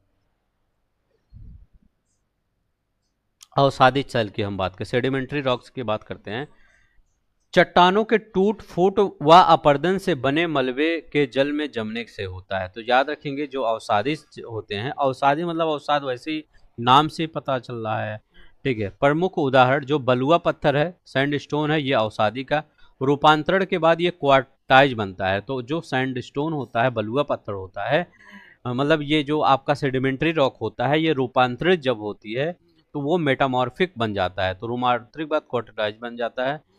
ये कलमेंट कल कांग्लोमेरेट है इसका उदाहरण है, और सिल्ट भी इसका उदाहरण है, सेडिमेंट्री का सिल्ट उदाहरण है। चूना पत्थर भी रूपांतरण से संगमरमर बनता है, तो चूना पत्थर का जब रूपांतरण होता है तो क्या बनता है, संगमरमर बनता है। अब देखिए लोयस भी इसी का उदाहरण है, ठीक है। विशेषता क्या है, इसमें परतें पाई जाती हैं और ये रवेदार क्रिस्टल, ये परतें पाई जाती हैं पर ये रवेदार नहीं होती हैं। तो ऊपर क्या लिखा गया था, एक बार हम ऊपर भी देख लेते हैं, ये आपका अवसादी शैल के बारे में ये भी था, ठीक है। तो ये इसमें परतें पाई जाती हैं पर रवेदार नहीं होती हैं, तो रवेदार नहीं होती हैं अवसादी शैलें, ये याद रख लेंगे। अब यहाँ पर और देख लेते हैं, यहाँ पर इसमें जीवाश्म मिलते हैं, तो अवसाद है तो इसमें जीवाश्म मिलेंगे ही। आग्नेय देखते हैं, इसमें जीवाश्म नहीं मिलता, आग्नेय मतलब आग, आग होगा कहाँ जीवाश्म मिलेगा। निर्माण, मैग्मा और लावा के ठंडा होने से ये बनता है इग्नियस रॉक, तो मैग्मा ये इग्नियस रॉक कैसे बनता है, ये बनता है मैग्मा और लावा के ठंडा होने से। प्रमुख उदाहरण कौन सा है, तो प्रमुख उदाहरण इसमें क्या होता है आपका ग्रेनाइट होता है, प्रमुख उदाहरण बेसाल्ट होता है। इसका विशेषता क्या होता है, ये रवेदार क्रिस्टलाइन होती हैं, इसमें परतें नहीं पाई जाती हैं, जीवाश्म अनुपस्थित होते हैं, तो ये हमने कहा ना जीवाश्म, इसमें जहां आग होगा वहां जीवाश्म कैसे होगा, ठीक है, तो यहाँ जीवाश्म नहीं पाई जाती हैं, याद रखेंगे। जैसे हम रेगुर मिट्टी में पढ़े थे वहां जीवाश्म नहीं पाया गया था, ठीक है। अब यहाँ पर ठीक है, परतें नहीं पाई जाती हैं, रवेदार होती हैं, तो रवेदार कौन होता है, तो रवेदार आपका ये होता है आग्नेय शैलें, ठीक है। रूपांतरित मेटामॉर्फिक रॉक की बात करते हैं, अत्यधिक ताप और दाब के कारण अन्य चट्टानों का रूपांतरण होता है, ये याद रखें। इसमें क्या होता है, इसमें करें प्रमुख उदाहरण कौन सा है, तो यहाँ क्वार्टजाइट ये बलुआ पत्थर से है बनता है, संगमरमर चूना पत्थर से बनता है, अभी हमने बताया। ये पूछा जाता है कि चूना, ऐसा यहाँ लिख देगा, यहाँ लिख देगा चूना पत्थर, ठीक है, यहाँ चूना पत्थर लिख देगा और यहाँ आगे लिख देगा संगमरमर, ठीक है, संगमरमर। तो इसको मर तो इसको मिलाना पड़ेगा आपको, ठीक है, ऐसे मिलाना पड़ेगा। चूना पत्थर, नीस ग्रेनाइट से, सिस्ट आपका बेसाल्ट से, एम्फीबोलाइट आपका बेसाल्ट से बनता है। तो याद रखिए, क्वार्टजाइट बलुआ पत्थर से, संगमरमर चूना पत्थर से, नीस ग्रेनाइट से, सिस्ट आपका बेसाल्ट से, एम्फीबोलाइट बेसाल्ट से। नेक्स्ट देखते हैं हमारा क्या है निष्कर्ष, यहाँ देखते हैं, यहाँ कर हैं कि अवसादी परतदार जीवाश्म मुक्त होता है, अग्नेय रवेदार बिना परत जीवाश्म रहित होता है, रूपांतरित पुरानी शैलों का नया रूप अक्सर अधिक कठोर होता है। तो अवसादी परतदार जीवाश्म युक्त होता है, अग्नेय रवेदार बिना परत जीवाश्म रहित होता है, रूपांतरित पुरानी शैलों का नया रूप अक्सर अधिक कठोर होता है। यहाँ पर देखते हैं क्या, मरुस्थल। मरुस्थल की अगर हम बात करते हैं, जहां औसत वार्षिक वर्षा प्रेसिपिटेशन 25 सेंटीमीटर से कम होता है, उसे मरुस्थल कहते हैं। तो मरुस्थल की परिभाषा यही, अगर आपसे पूछा कि डेफिनेशन इसका क्या है, तो आप डेफिनेशन कहेंगे जहां 25% से कम वर्षा होती है वो क्या होता है, मरुस्थल की श्रेणी में आ जाता है। सहारा मरुस्थल विश्व का सबसे बड़ा इतर ध्रुवीय नॉन पोलर मरुस्थल है। ठीक है, देखिए मरुस्थल दो प्रकार का होता है, एक ठंडा मरुस्थल होता है, एक गर्म, जैसे आपका लद्दाख वाला ठंडा मरुस्थल है, और आपका ये थार का मरुस्थल ये क्या है, गर्म मरुस्थल है। ऐसे हर जगह होता है। देखिए अब यहाँ पर देखते हैं, तकला मकान मरुस्थल चीन के सिजियांग उइगर स्वायत्त क्षेत्र में स्थित है। दक्षिण में कुनलुन पर्वत, उत्तर पश्चिम उत्तर में पामीर और तियान शान पर्वत है तकला मकान मरुस्थल में। ठीक है, तो दक्षिण में कुनलुन पर्वत पाया जाता है और उत्तर पश्चिम में पामीर और तियान शान पर्वत पाया जाता है तकला मकान के। गोबी मरुस्थल उत्तरी चीन और दक्षिण मंगोलिया में है। तो चाइना जो है ये ऐसा ना, चाइना तो उत्तरी चाइना में यहाँ पर है, और इधर मंगोलिया है तो इधर मंगोलिया में पड़ता है, तो उत्तरी चीन और मंगोलिया में है। अल्ताई पर्वत से घिरा हुआ है, तो गोबी मरुस्थल किसका, अल्ताई पर्वत से घिरा हुआ है, याद रखेंगे। अब देखिए थार मरुस्थल, ग्रेट इंडियन डेजर्ट, दक्षिण एशिया का सबसे बड़ा मरुस्थल है। कोलोराडो मरुस्थल क्या है, कैलिफोर्निया राज्य में स्थित है। याद, कालाहारी मरुस्थल बोत्सवाना, नामीबिया और दक्षिण अफ्रीका में है। ठीक है, तो कौन कौन से कालाहारी मरुस्थल से बाउंड्री से, बोत्सवाना हुआ, नामीबिया और क्या हुआ, दक्षिण अफ्रीका। तो कालाहारी मरुस्थल से बोत्सवाना, नामीबिया और दक्षिण अफ्रीका। ठीक, आटाकामा मरुस्थल, अगर हम आटाकामा मरुस्थल देखते हैं, दक्षिण अमेरिका का सबसे शुष्क मरुस्थल। तो आटाकामा मरुस्थल कौन सा है, दक्षिण अमेरिका का सबसे शुष्क मरुस्थल है, चिली और पेरू में स्थित। तो ये कहाँ पर है, चिली और पेरू में स्थित है। खनिज भंडार सोडियम नाइट्रेट और तांबा आदि, याद रख लेंगे, खनिज भंडार सोडियम नाइट्रेट और तांबा। तो आटाकामा मरुस्थल का याद रखेंगे, दक्षिण अमेरिका का सबसे शुष्क मरुस्थल है, चिली और पेरू में स्थित है, खनिज भंडार सोडियम नाइट्रेट और तांबा। ठीक है, मरुस्थलों के प्रकार की बात हम करते हैं अगर, ठीक है, तो उष्णकटिबंधीय गर्म मरुस्थल, ट्रॉपिकल हॉट डेजर्ट की बात करते हैं। महाद्वीपों के पश्चिम में भूमध्य रेखा के से 15 से 30 डिग्री अक्षांशों के बीच है ना। कारण क्या होता है, व्यापारिक पवन पेटी। ठीक है, तो उष्णकटिबंधीय मरुस्थल क्या होता है, महाद्वीपों के पश्चिम में भूमध्य रेखा से 15 डिग्री से 30 डिग्री अक्षांश के बीच कौन सा मरुस्थल आता है, तो ये मरुस्थल आता है उष्णकटिबंधीय मरुस्थल। कारण क्या है, व्यापारिक पवन पेटी। ठीक है, नेक्स्ट देखते हैं आपका यहाँ पर क्या है, शीतोष्ण मरुस्थल की बात करते हैं, टेम्परेट। ये 30 से 60 अक्षांश के बीच होता है। तो 30 से 60 अक्षांश के बीच में कौन सा होता है, तो ये होता है। तो याद रख लेंगे, 30 से 60 अक्षांश के बीच में ये मतलब शीतोष्ण कटिबंधीय मरुस्थल पाया जाता है। ये मान लीजिए ये पृथ्वी आपका, ठीक है, ये पृथ्वी है। ठीक है, अब ये आपका क्या है, ये 0 डिग्री। ठीक है, तो ये 0 डिग्री। अब 30 मान लीजिए यहाँ पे होगा, ठीक है, 30 यहाँ पर होगा और 60 यहाँ पर आपका होगा। ठीक है, तो 30 और 60 इसी के बीच में ये कौन सा पाया जाता है, ये वाला इधर हो गया और ये वाला इधर देख लीजिए, ये इधर और ये इधर। ठीक है, तो ये वाला इधर हो गया। ठीक है, तो यहाँ 30 लिख दीजिए, ये 60 हो गया। तो यहीं पर ये इधर वाला और इधर वाला, ये क्या क्या होता है, ये शीतोष्ण कटिबंधीय मरुस्थल होता है। जैसे आपका पेटागोनिया मरुस्थल हो गया, ये इस साइड वाला पड़ता है, यहाँ पे पड़ेगा। और गोबी मरुस्थल हो गया, ये ऊपर पड़ता है। ठीक है, ये गोबी मरुस्थल। और लद्दाख का आपका है ही है, तो लद्दाख का भी आपका बन जाता है। तो याद रखेंगे 30 से 60 के बीच में कौन कौन से मरुस्थल आ जाएंगे मेन, तो पेटागोनिया का मरुस्थल, गोबी मरुस्थल और लद्दाख का मरुस्थल। ठीक है आपका, और यहाँ पर उष्णकटिबंधीय मरुस्थल में इसका भी बना देते हैं। ऐसे मान लीजिए ये आपका हो गया, ये आपका इक्वेटर हो गया, ये 0 डिग्री, ये कर है 15 से, तो 15 से मतलब क्या होता है, तो ये 15 इधर हो जाएगा, 15 से 30, ठीक है, तो ये इधर ही बनाते हैं ना, तो ज़्यादा ऊपर चला जाएगा। ये 15 हो गया और ये 30 हो गया, तो ये वाला आपका हो गया, कौन सा हो गया, ये वाला ज़्यादा गर्म वाला हो गया। तो इधर आपका 15 हो गया, इधर 30 हो गया। तो यहाँ पर जो पाया जाता है और यहाँ पर जो पाया जाता है, ये वाला क्षेत्र और ये वाला क्षेत्र, ये क्या हो जाएगा आपका उष्णकटिबंधीय मरुस्थल। इसमें अगर हम देखते हैं, अगर एग्जाम्पल लेते हैं सहारा का मरुस्थल, सहारा देख लीजिएगा, सहारा के बाद देख लेंगे आपका अरब मरुस्थल हो जाएगा, ठीक है, अरब मरुस्थल के बाद आपका थार हो जाएगा, ये सब मरुस्थल आ जाता है, ठीक है, उष्णकटिबंधीय मरुस्थल में। तो चलते हैं नेक्स्ट देखते हैं। घास भूमि, विश्व की कुल भूमि का लगभग 1/4 भाग, ठीक है, मतलब 25% भूमि पर क्या है, 100% में 75% अलग है, 25% भूमि घास भूसियों से आच्छादित है। उष्णकटिबंधीय घास भूसिया का ट्रॉपिकल ग्रासलैंड में देखते हैं विस्तार भूमध्य रेखीय सदाबहार वनों और गर्म मरुस्थलों के बीच में है। ये जैसे हम अगर हम ये देखते हैं उष्णकटिबंधीय घास भूमियां, तो उष्ण मतलब गर्म क्षेत्रों में कौन उगती हैं, तो सवाना आपका गर्म क्षेत्रों में उगता है। अगर हम कहते हैं लानोज, लानोज वेनेजुला में है, ये भी आपका उष्णकटिबंधीय। अब देखिए ये नहीं पूछेगा जब टफ क्वेश्चन बनाएगा कि सवाना कहाँ है, तो सवाना सब जानते हैं अफ्रीका में है, पाया जाता है। लानोज सब जानते हैं वेनेजुला में पाया जाता है। पूछेगा कि लानोज किस प्रकार की घास भूमियां हैं, तो लानोज किस प्रकार की घास भूमियां है, उष्णकटिबंधीय घास भूमियां है। कैंपॉस, कैंपॉस किसका है, ब्राजील में है, ये भी आपका उष्णकटिबंधीय घास भूमियां है। पार्कलैंड, पार्कलैंड आपका अफ्रीका में है, ये भी आपका उष्णकटिबंधीय घास भूमियां है। तो ये याद रख लेंगे कि सवाना, लानोज, कैंपोस, पार्कलैंड, ठीक है। देखिए कितने विस्तृत अच्छे ढंग से लिखा गया है। अगर आप पढ़ेंगे तो आपको पढ़ने में, देखिए कुछ ऐसी चीजें पढ़िए जो आपको अच्छा लगे, ताकि 2 से 3 घंटा लगातार बैठ के पढ़ सकें। ऐसी चीज ना पढ़िए, मान लीजिए बहुत ज्यादा इंपॉर्टेंट है, ठीक है, पता चला उसको आप क्या कर रहे हैं, उसको आप आधे घंटे भी नहीं पढ़ पा रहे हैं, तो उसका मतलब क्या है, ठीक है। तो ऐसा पढ़िए ताकि क्या है, वो आपके इम्पोर्टेंट के साथ है, उसको इम्पोर्टेंट तो रहे ही, उसके साथ आपको अच्छा भी लगे।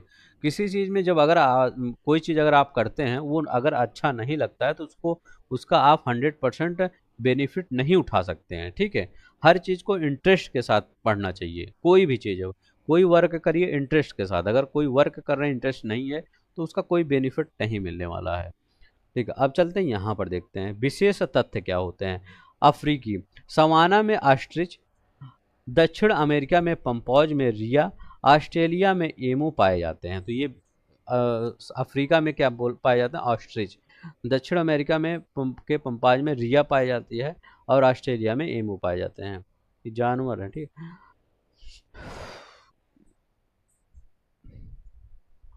अब यहाँ देखिए शीतोष्णकटिबंधीय घास भूमि है, टेम्परेट ग्रासलैंड, कह रहे हैं विस्तार शीतोष्णकटिबंधीय पंपाज में रिया ये आया हुआ है, ठीक है।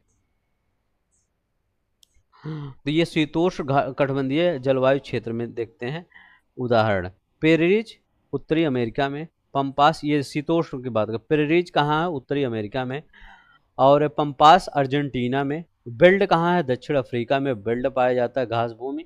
स्टपीच कहाँ पाया जाता है, यूरेशिया में पाया जाता है। डाउन्स ऑस्ट्रेलिया में, डाउन्स क्या है, वो वो जो आपका जो ये है ऑस्ट्रेलिया का भाग, ठीक है, ऑस्ट्रेलिया का जो भाग है इस वाले क्षेत्र में ये डाउन है, पृथ्वी मतलब यहाँ की जो भूमि है वो डाउन है, नीचे धसी हुई है, और यहीं पर जो घास उगती है उसी को डाउन्स कहते हैं, इसीलिए उसका नाम डाउन्स पड़ गया, ठीक है। स्टेपी आप यूरेशिया याद रखेंगे, ठीक है। तो नेक्स्ट देखते हैं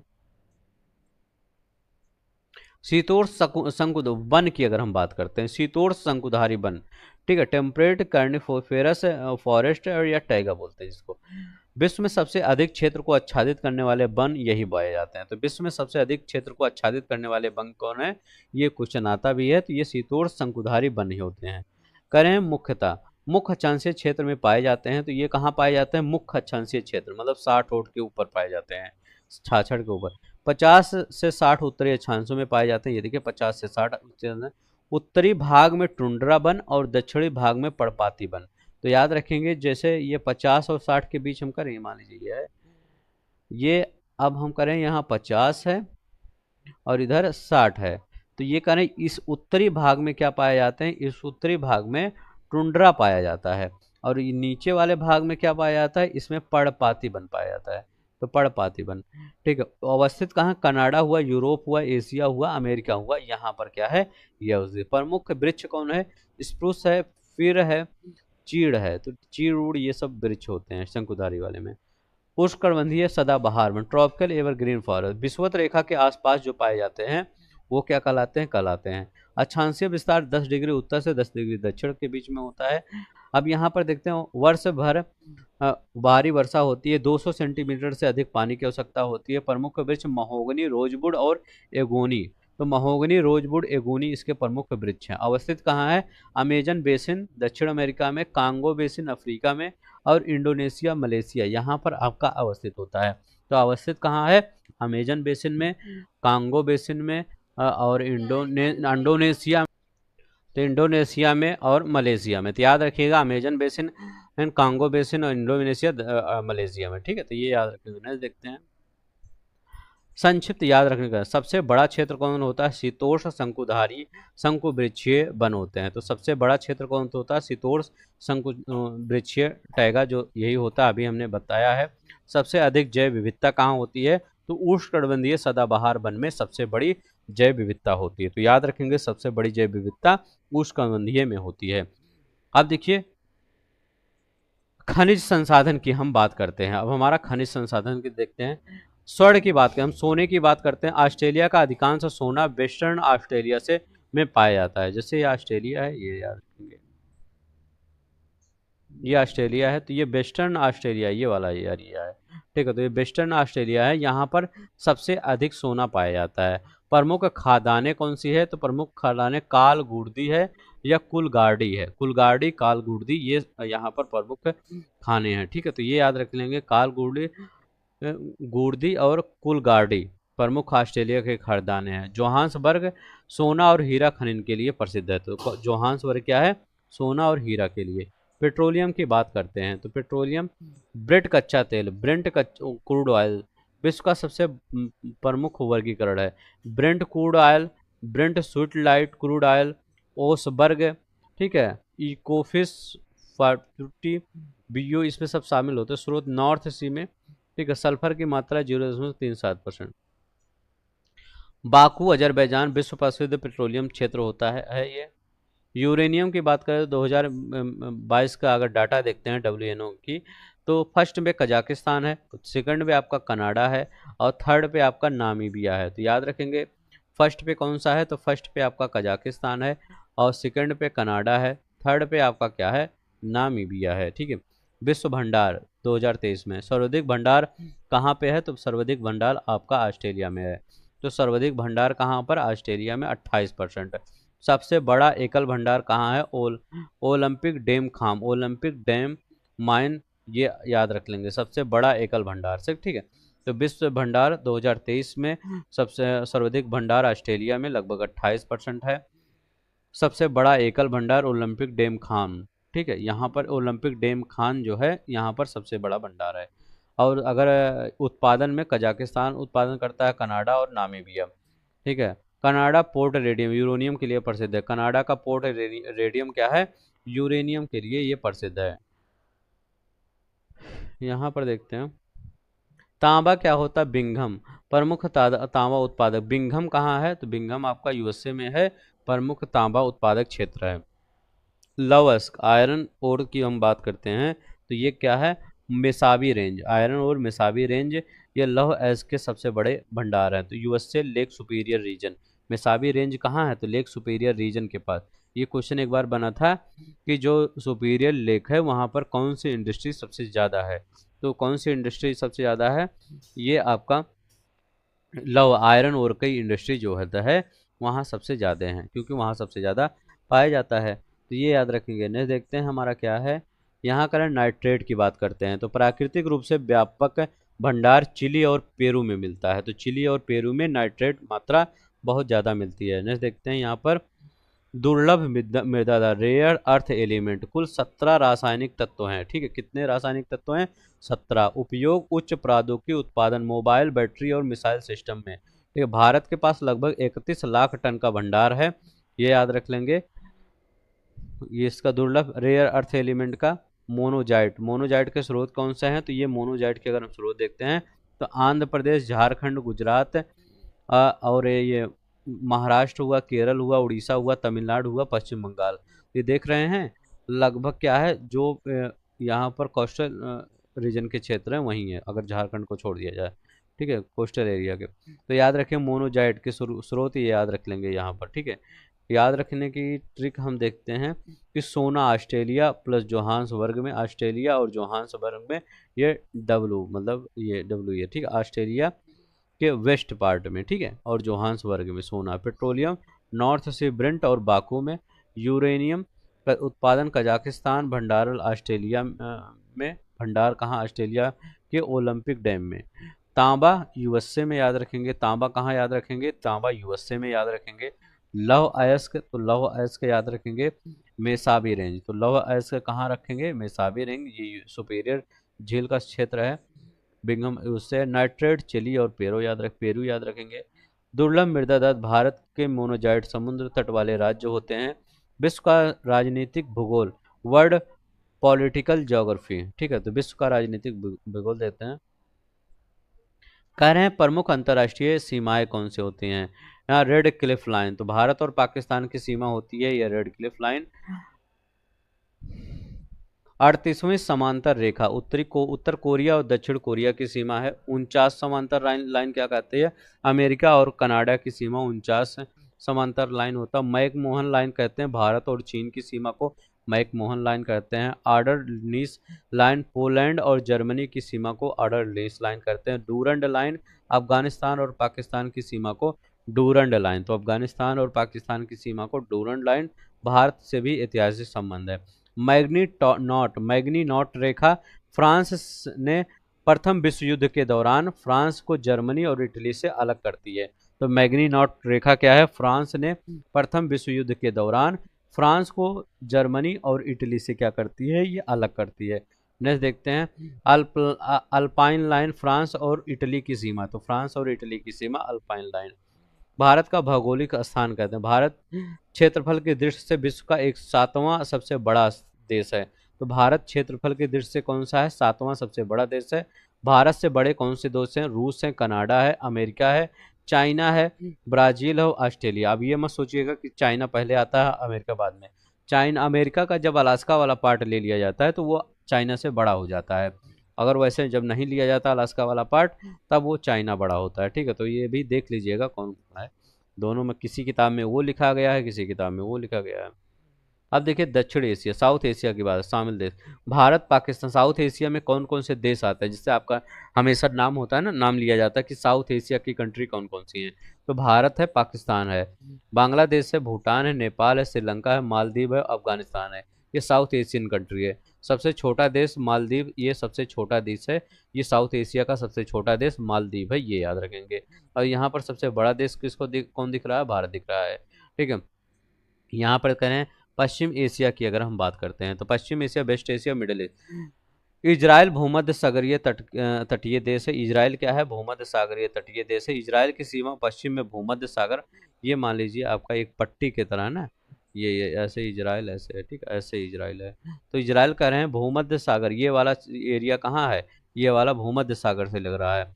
उत्तर में यहाँ पर लेबनान पड़ता है, तो ये लेबनान पड़ता है। उत्तर पूर्व में ये सीरिया पड़ता है, तो यहाँ पर आपका सीरिया पड़ता है। पूर्व में आपका जॉर्डन पड़ता है। दक्षिण पश्चिम में ये वाला एरिया में आपका ये क्या पड़ता है? मिस्र पड़ता है। तो दक्षिण पश्चिम में मिस्र, तो ये वाले एरिया में आपका भूमध्य सागर पड़ता है, ये लेबनान पड़ता है, ये सीरिया पड़ता है, ये जॉर्डन पड़ता है। यहाँ लिख देता हूँ, ये जॉर्डन है, ये सीरिया है, ठीक है, सीरिया है, और ये क्या है? मेडिटेरियन सी है, मेडिटेरियन सी याद रख लेंगे। और ये क्या है? इजिप्ट है, ठीक है, इजिप्ट है, ये इजिप्ट मिस्र है, तो ये सब याद रख लेंगे। और ये जो आपका प्यारा सा बना है, ठीक है, ये इजराइल है, तो ये इजराइल है, ठीक है। तो ये याद रख लेंगे कहाँ कौन सा है। मेडिटेरियन सी है इधर, इधर लेबनान है, तो यहाँ लेबनान याद रखिए, लेबनान।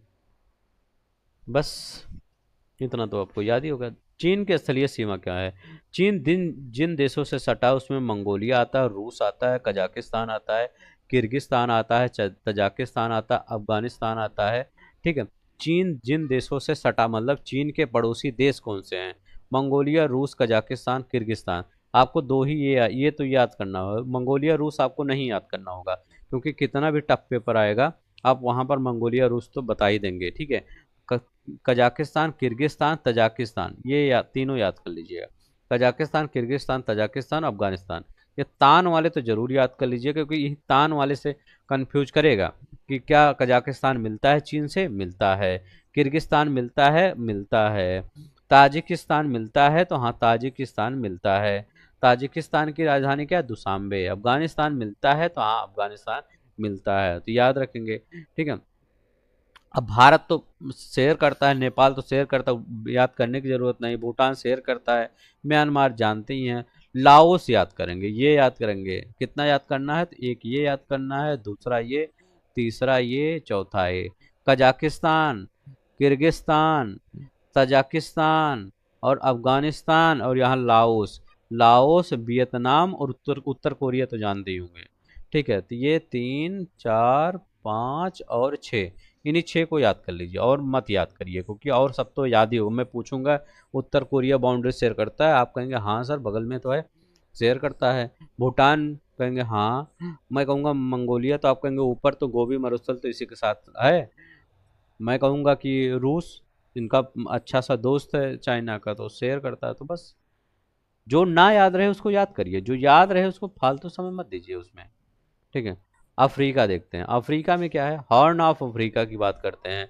यहाँ पर हॉर्न ऑफ अफ्रीका में कौन कौन से देश आ जाते हैं, तो हॉर्न ऑफ अफ्रीका में जिबूती आ जाता है, इथोपिया आ जाता है, इरिट्रिया आ जाता है, सोमालिया आता है। तो हॉर्न ऑफ अफ्रीका में क्या आ जाता है, जिबूती आ जाता है, इथोपिया, इरिट्रिया और मंगोलिया आ जाते हैं। ठीक है, ये याद रख लेंगे कौन कौन से देश आते हैं, तो जिबूती, इथोपिया, इरिट्रिया, सोमालिया और जिबूती। ठीक है, डी आर कांगो, कांगो गणराज्य, ये अफ्रीका में स्थित विषुवतीय प्रदेश की उष्णार्द्र जलवायु यहाँ पर है। आसमान बांध, मिस्र में नील नदी पर आसमान बांध है, ये याद रखेंगे। माउंट किलिमंजारो, तंजानिया अफ्रीका का सर्वोच्च पर्वत है। ठीक है, तो सर्वोच्च पर्वत अफ्रीका का कौन सा है, माउंट किलिमंजारो। एटलस पर्वत, मोरक्को, अल्जीरिया, ट्यूनीसिया तक फैला हुआ है। तो एटलस पर्वत कहाँ तक फैला हुआ है, ये फैला हुआ है मोरक्को में, अल्जीरिया में, ट्यूनीसिया तक फैला हुआ है। सन सिटी दक्षिण अफ्रीका में स्थित है। तो सन सिटी कहाँ स्थित है, दक्षिण अफ्रीका में। नीचे देखते हैं यहाँ पर क्या कर रहे हैं, कह रहे हैं यूरोप। यूरोप क्या, बालकन क्षेत्र, दक्षिण पूर्व यूरोप। तो दक्षिण पूर्व यूरोप देश Albania, Bosnia Herzegovina, Bulgaria, Greece, Croatia, Serbia, Slovenia और रोमानिया। तो ये बाल्कन क्षेत्र में आ जाता है। दक्षिण पूर्व यूरोप देश अल्बानिया, बोस्निया हर्जेगोविना, बुल्गारिया हो गया, ग्रीस हो गया, क्रोएशिया हो गया, सर्बिया हो गया, स्लोवानिया हो गया, रोमानिया हो गया। ओसनिया, ओसनिया कुल देश कितना है, 14 है। उपसमूह मेलानेशिया, माइक्रोनेशिया, पॉलिनेशिया। तो उपसमूह कौन कौन से हैं, मेलानेशिया है, माइक्रोनेशिया है, पॉलिनेशिया है। सबसे बड़ा देश कौन सा है, तो ऑस्ट्रेलिया सबसे बड़ा देश है। तो याद रखेंगे सबसे बड़ा देश कौन सा है, ऑस्ट्रेलिया है।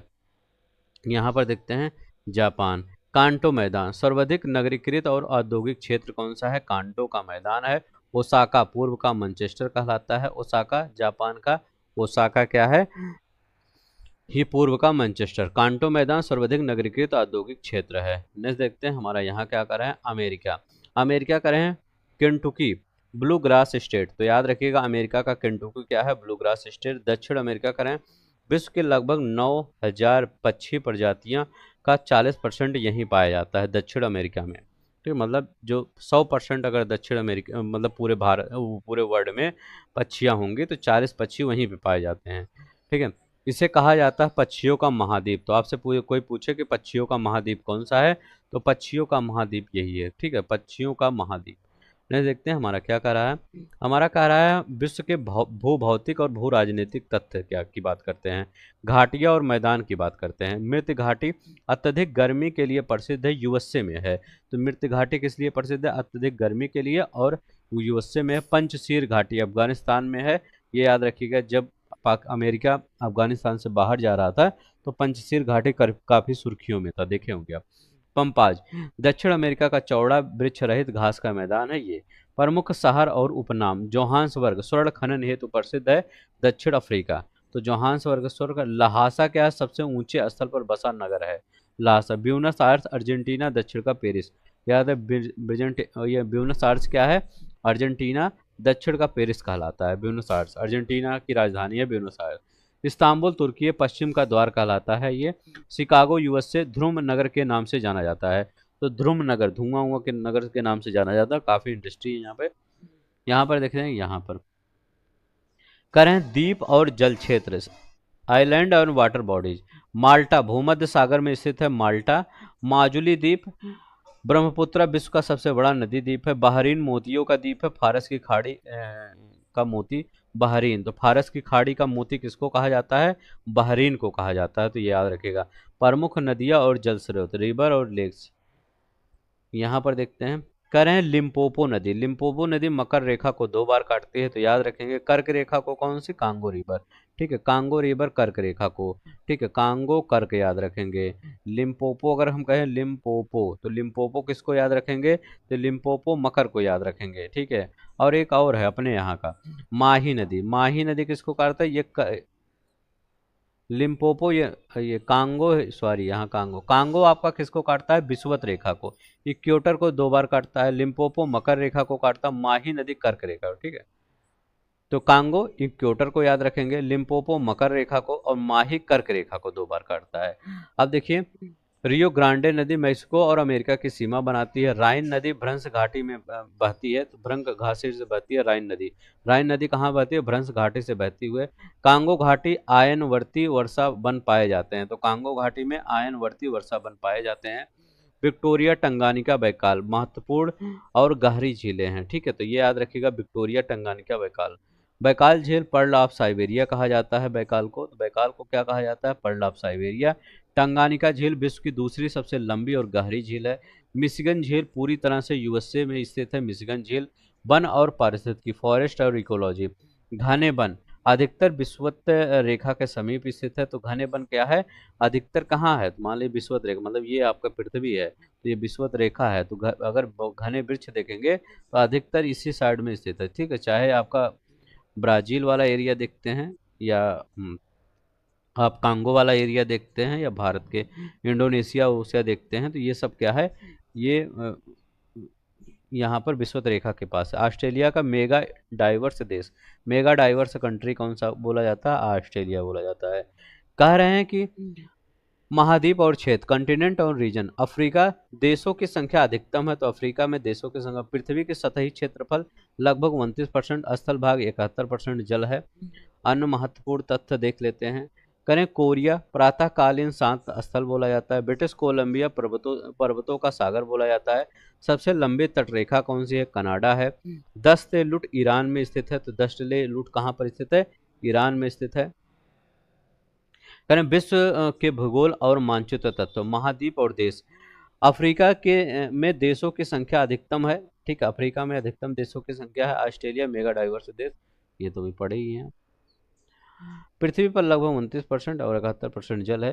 प्रमुख झील और जल क्षेत्र, बैकाल झील क्या है, ये देखिए, बैकाल झील पर्ल ऑफ साइबेरिया होता है। टंगानिका झील विश्व की दूसरी सबसे लंबी और गहरी झील होती है।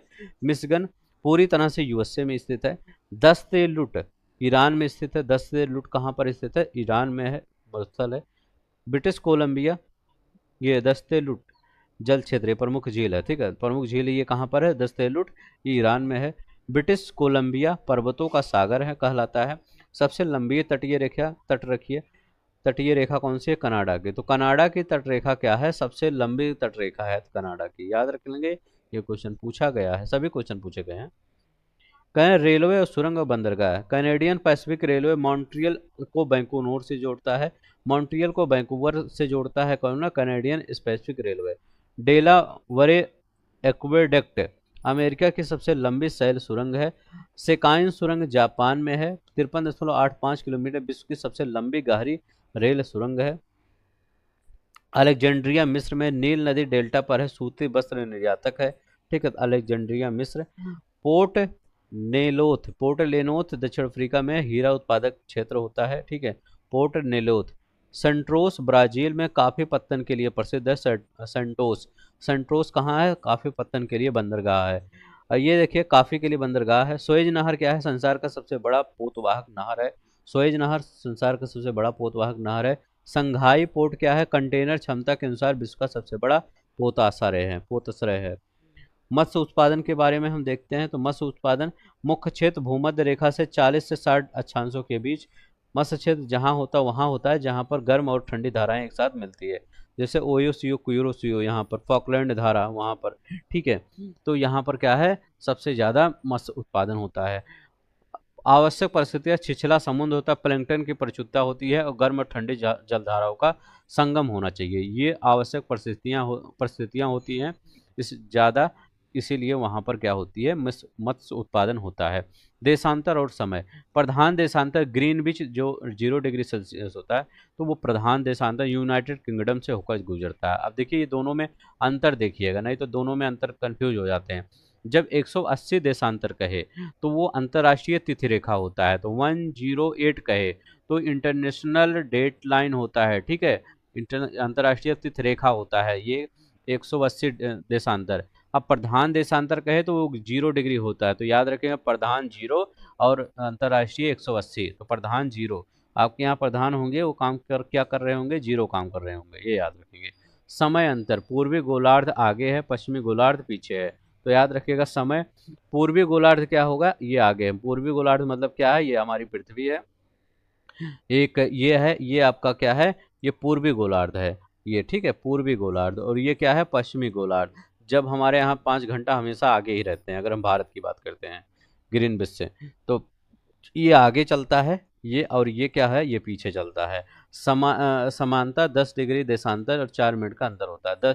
समानता 10 डिग्री देशांतर पर 4 मिनट, मतलब क्या होता है? मान लीजिए ये पृथ्वी है, देशांतर रेखा कैसे होता है? ऐसे ऐसे होता है, ठीक है, ऐसे ऐसे ऐसे ऐसे। अब देशांतर रेखा यहाँ से यहाँ के बीच में 10 डिग्री देशांतर के, एक मतलब 10 डिग्री देशांतर पर 4 मिनट का अंतर होता है। अगर 10 डिग्री देशांतर देखते हैं वहाँ 4 डिग्री का अंतर होता है, ठीक है। विषुवत रेखा इक्वेटर की अगर हम बात करते हैं तो इक्वेटर से होकर कुल 13 देश गुजरते हैं। तो इक्वेटर से होकर कौन कौन से देश गुजरते हैं? साओ टोम प्रिंसिप गुजरता है, गैबोन गुजरता है, कांगो गणराज्य गुजरता है, लोकतांत्रिक गणराज्य गुजरता है, युगांडा गुजरता है, केन्या आपका हो गया, युगांडा केन्या, सोमालिया हो गया, ठीक है, मालदीव, इसके बाद मालदीव उधर चले जाते हैं, फिर इंडोनेशिया, मालदीव के बाद इंडोनेशिया चले जाएंगे, फिर किरबाती चले जाएंगे उधर, और इक्वाडोर, तो इक्वाडोर तो इधर चल जाएगा, ठीक है। तो ये इक्वाडोर हो जाएगा, ठीक है। साउथ अमेरिका में कोलंबिया हो जाएगा और ब्राजील हो जाएगा। तो ये 13 देश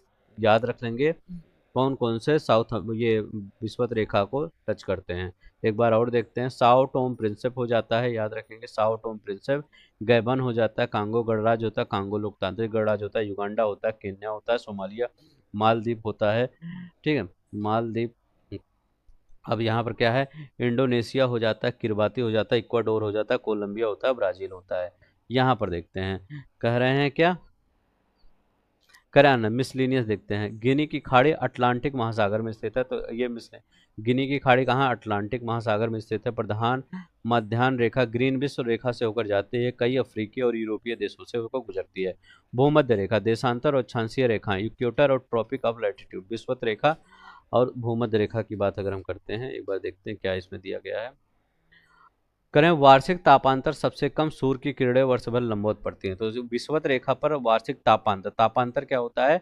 ये पृथ्वी है और ये करें पृथ्वी है, तो ये आपका जो ये इक्वेटर है, ये वाला 0 डिग्री इक्वेटर है, यहाँ पर वार्षिक तापांतर सबसे कम होता है। तापांतर क्या होता है? तापांतर ये होता है कि आपका क्या होता है कि जो आपका ये होता है टेम्परेचर का ज़्यादा कम होना सबसे कम, क्योंकि यहाँ पर वर्ष भर सूर्य की किरणें सीधी पड़ती है, तो ज़्यादा कम नहीं। जैसे आपके यहाँ पर देखते होंगे कि जैसे दिसंबर जनवरी आएगा टेम्परेचर एकदम लो हो जाता है, ठीक है, 1 5 मतलब 1 से 5 के बीच बैरिक रहता है। और जैसे आपका गर्मी आ जाता है, कितना तापमान हो जाता है? 45 46 जाता है, ठीक है। तो देखिए सोचिए कितना अंतर होता है, लेकिन यहाँ पर उतना अंतर नहीं होता है, बहुत कम वेरी करता है। प्रमुख देश से गुजरती है, अफ्रीका, दक्षिण अमेरिका, ठीक है। तो प्रमुख देशों से होकर गुजरती है, तो जब बता ही दिए हैं अभी 13 देशों से।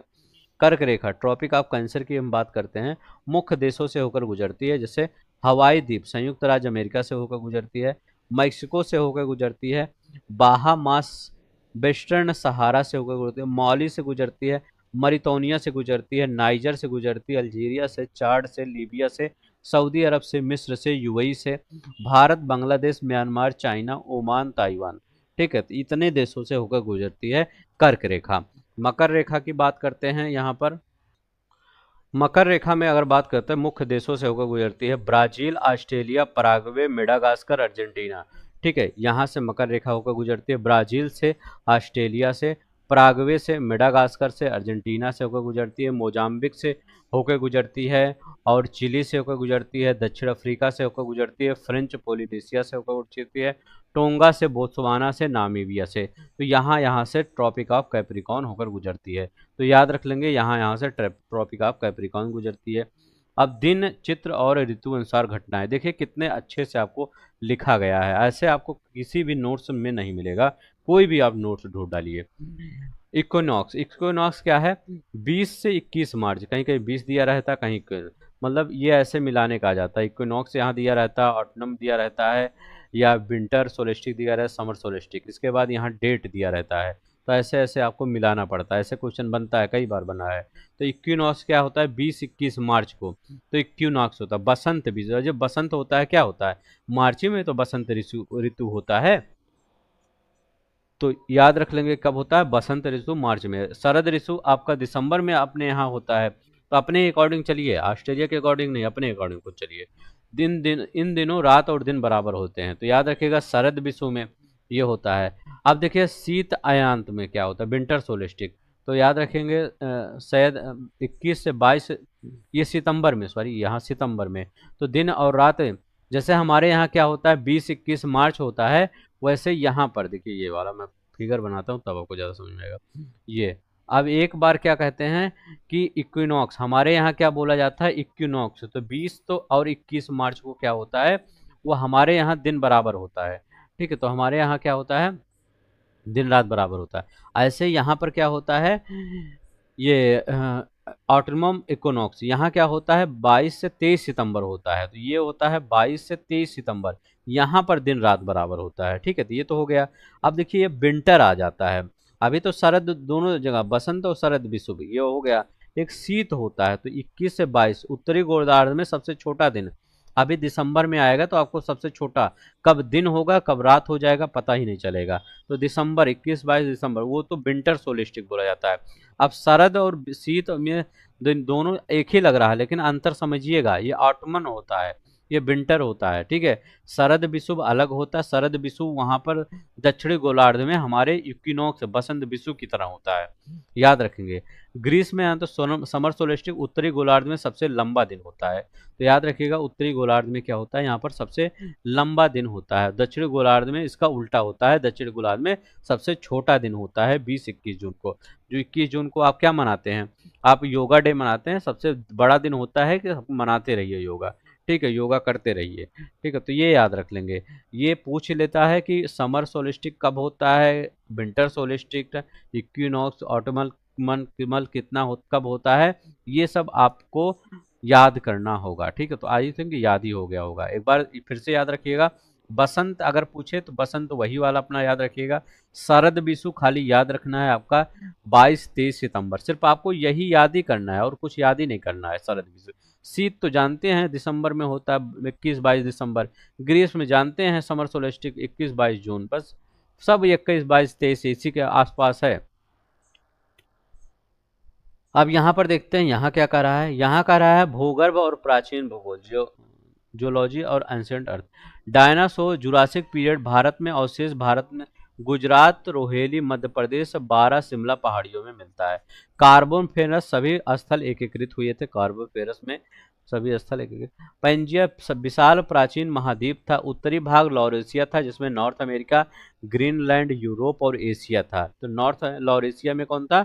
नॉर्थ अमेरिका, ग्रीनलैंड, यूरोप और एशिया आते थे, ऊपर वाला एशिया का जो भाग है। दक्षिण भाग गोंडवाना, जिसमें क्या आता था?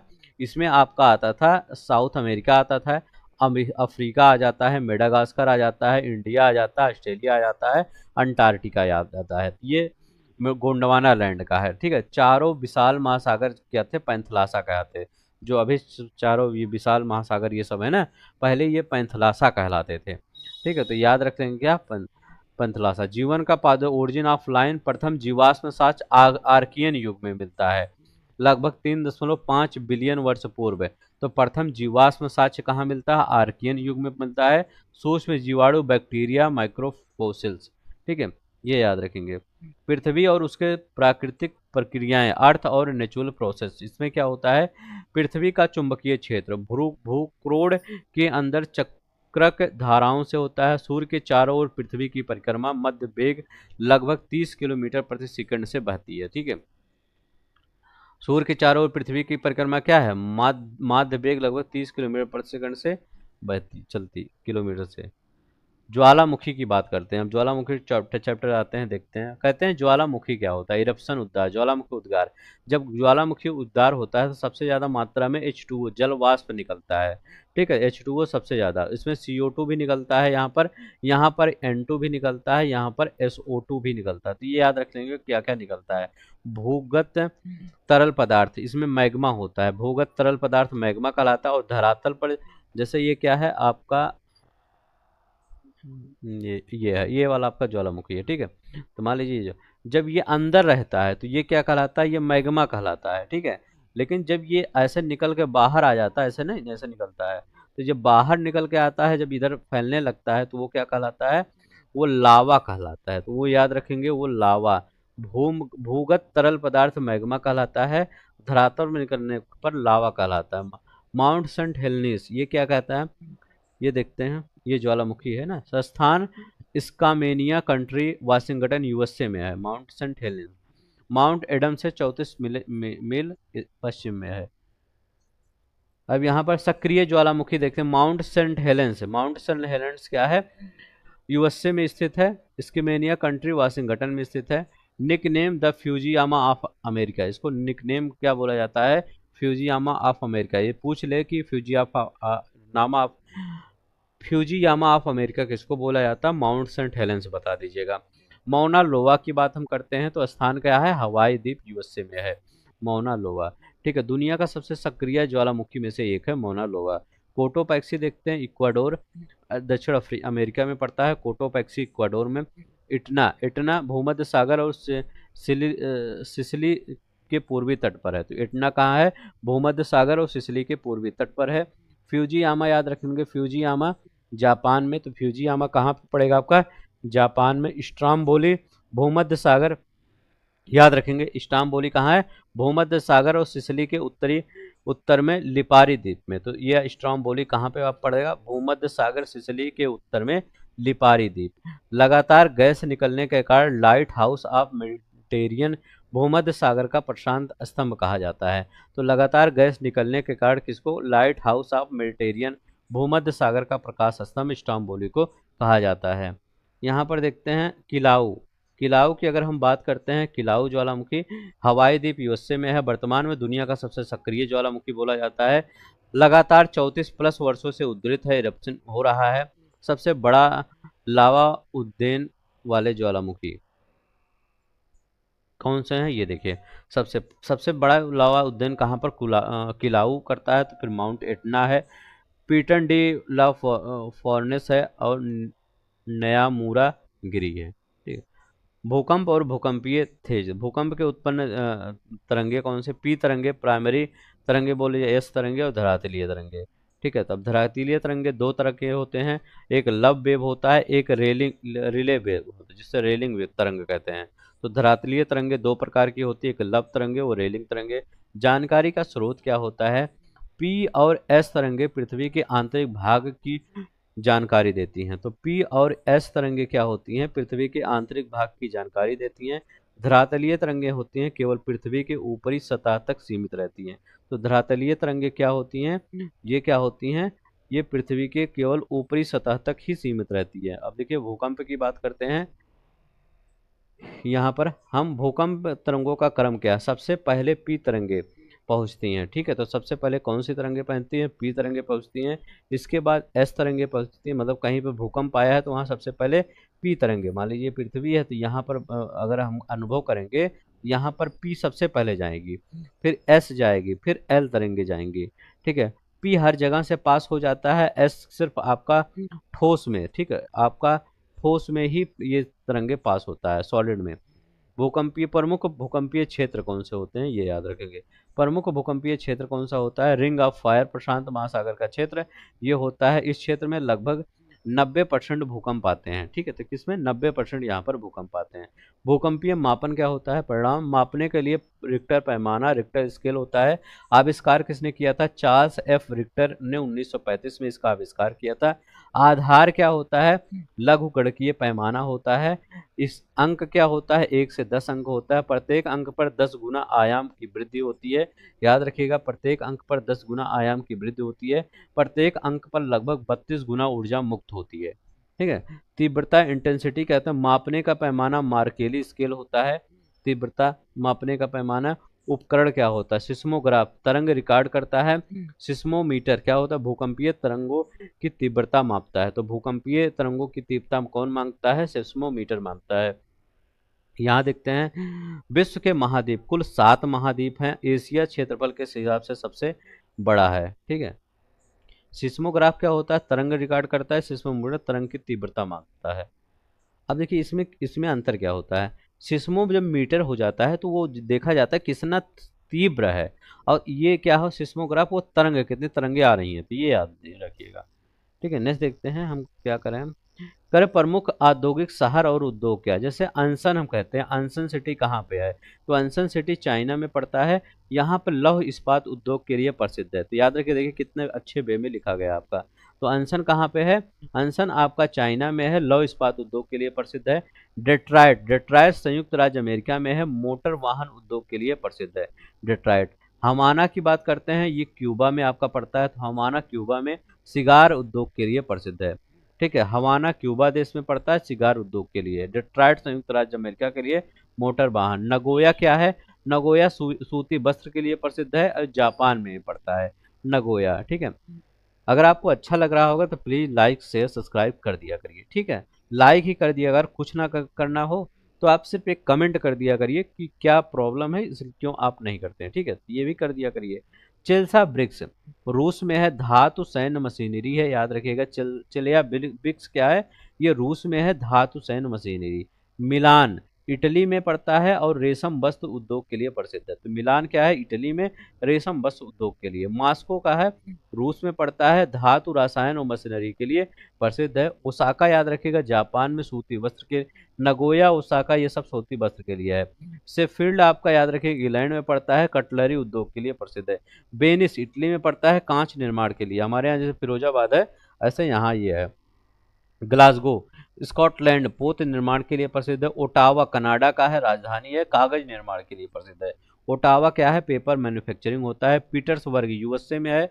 पिट्सबर्ग, पिट्सबर्ग क्या है, यूएसए में है, लोह और इस्पात उद्योग के लिए प्रसिद्ध है।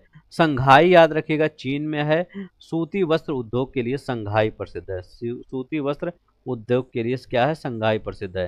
करें डुंडी, डुंडी स्कॉटलैंड में पड़ता है, जूट वस्त्र उद्योग के लिए। जैसे हमारे यहाँ पश्चिम बंगाल और बांग्लादेश जूट उद्योग के लिए प्रसिद्ध है, वैसे यहाँ पर डुंडी है।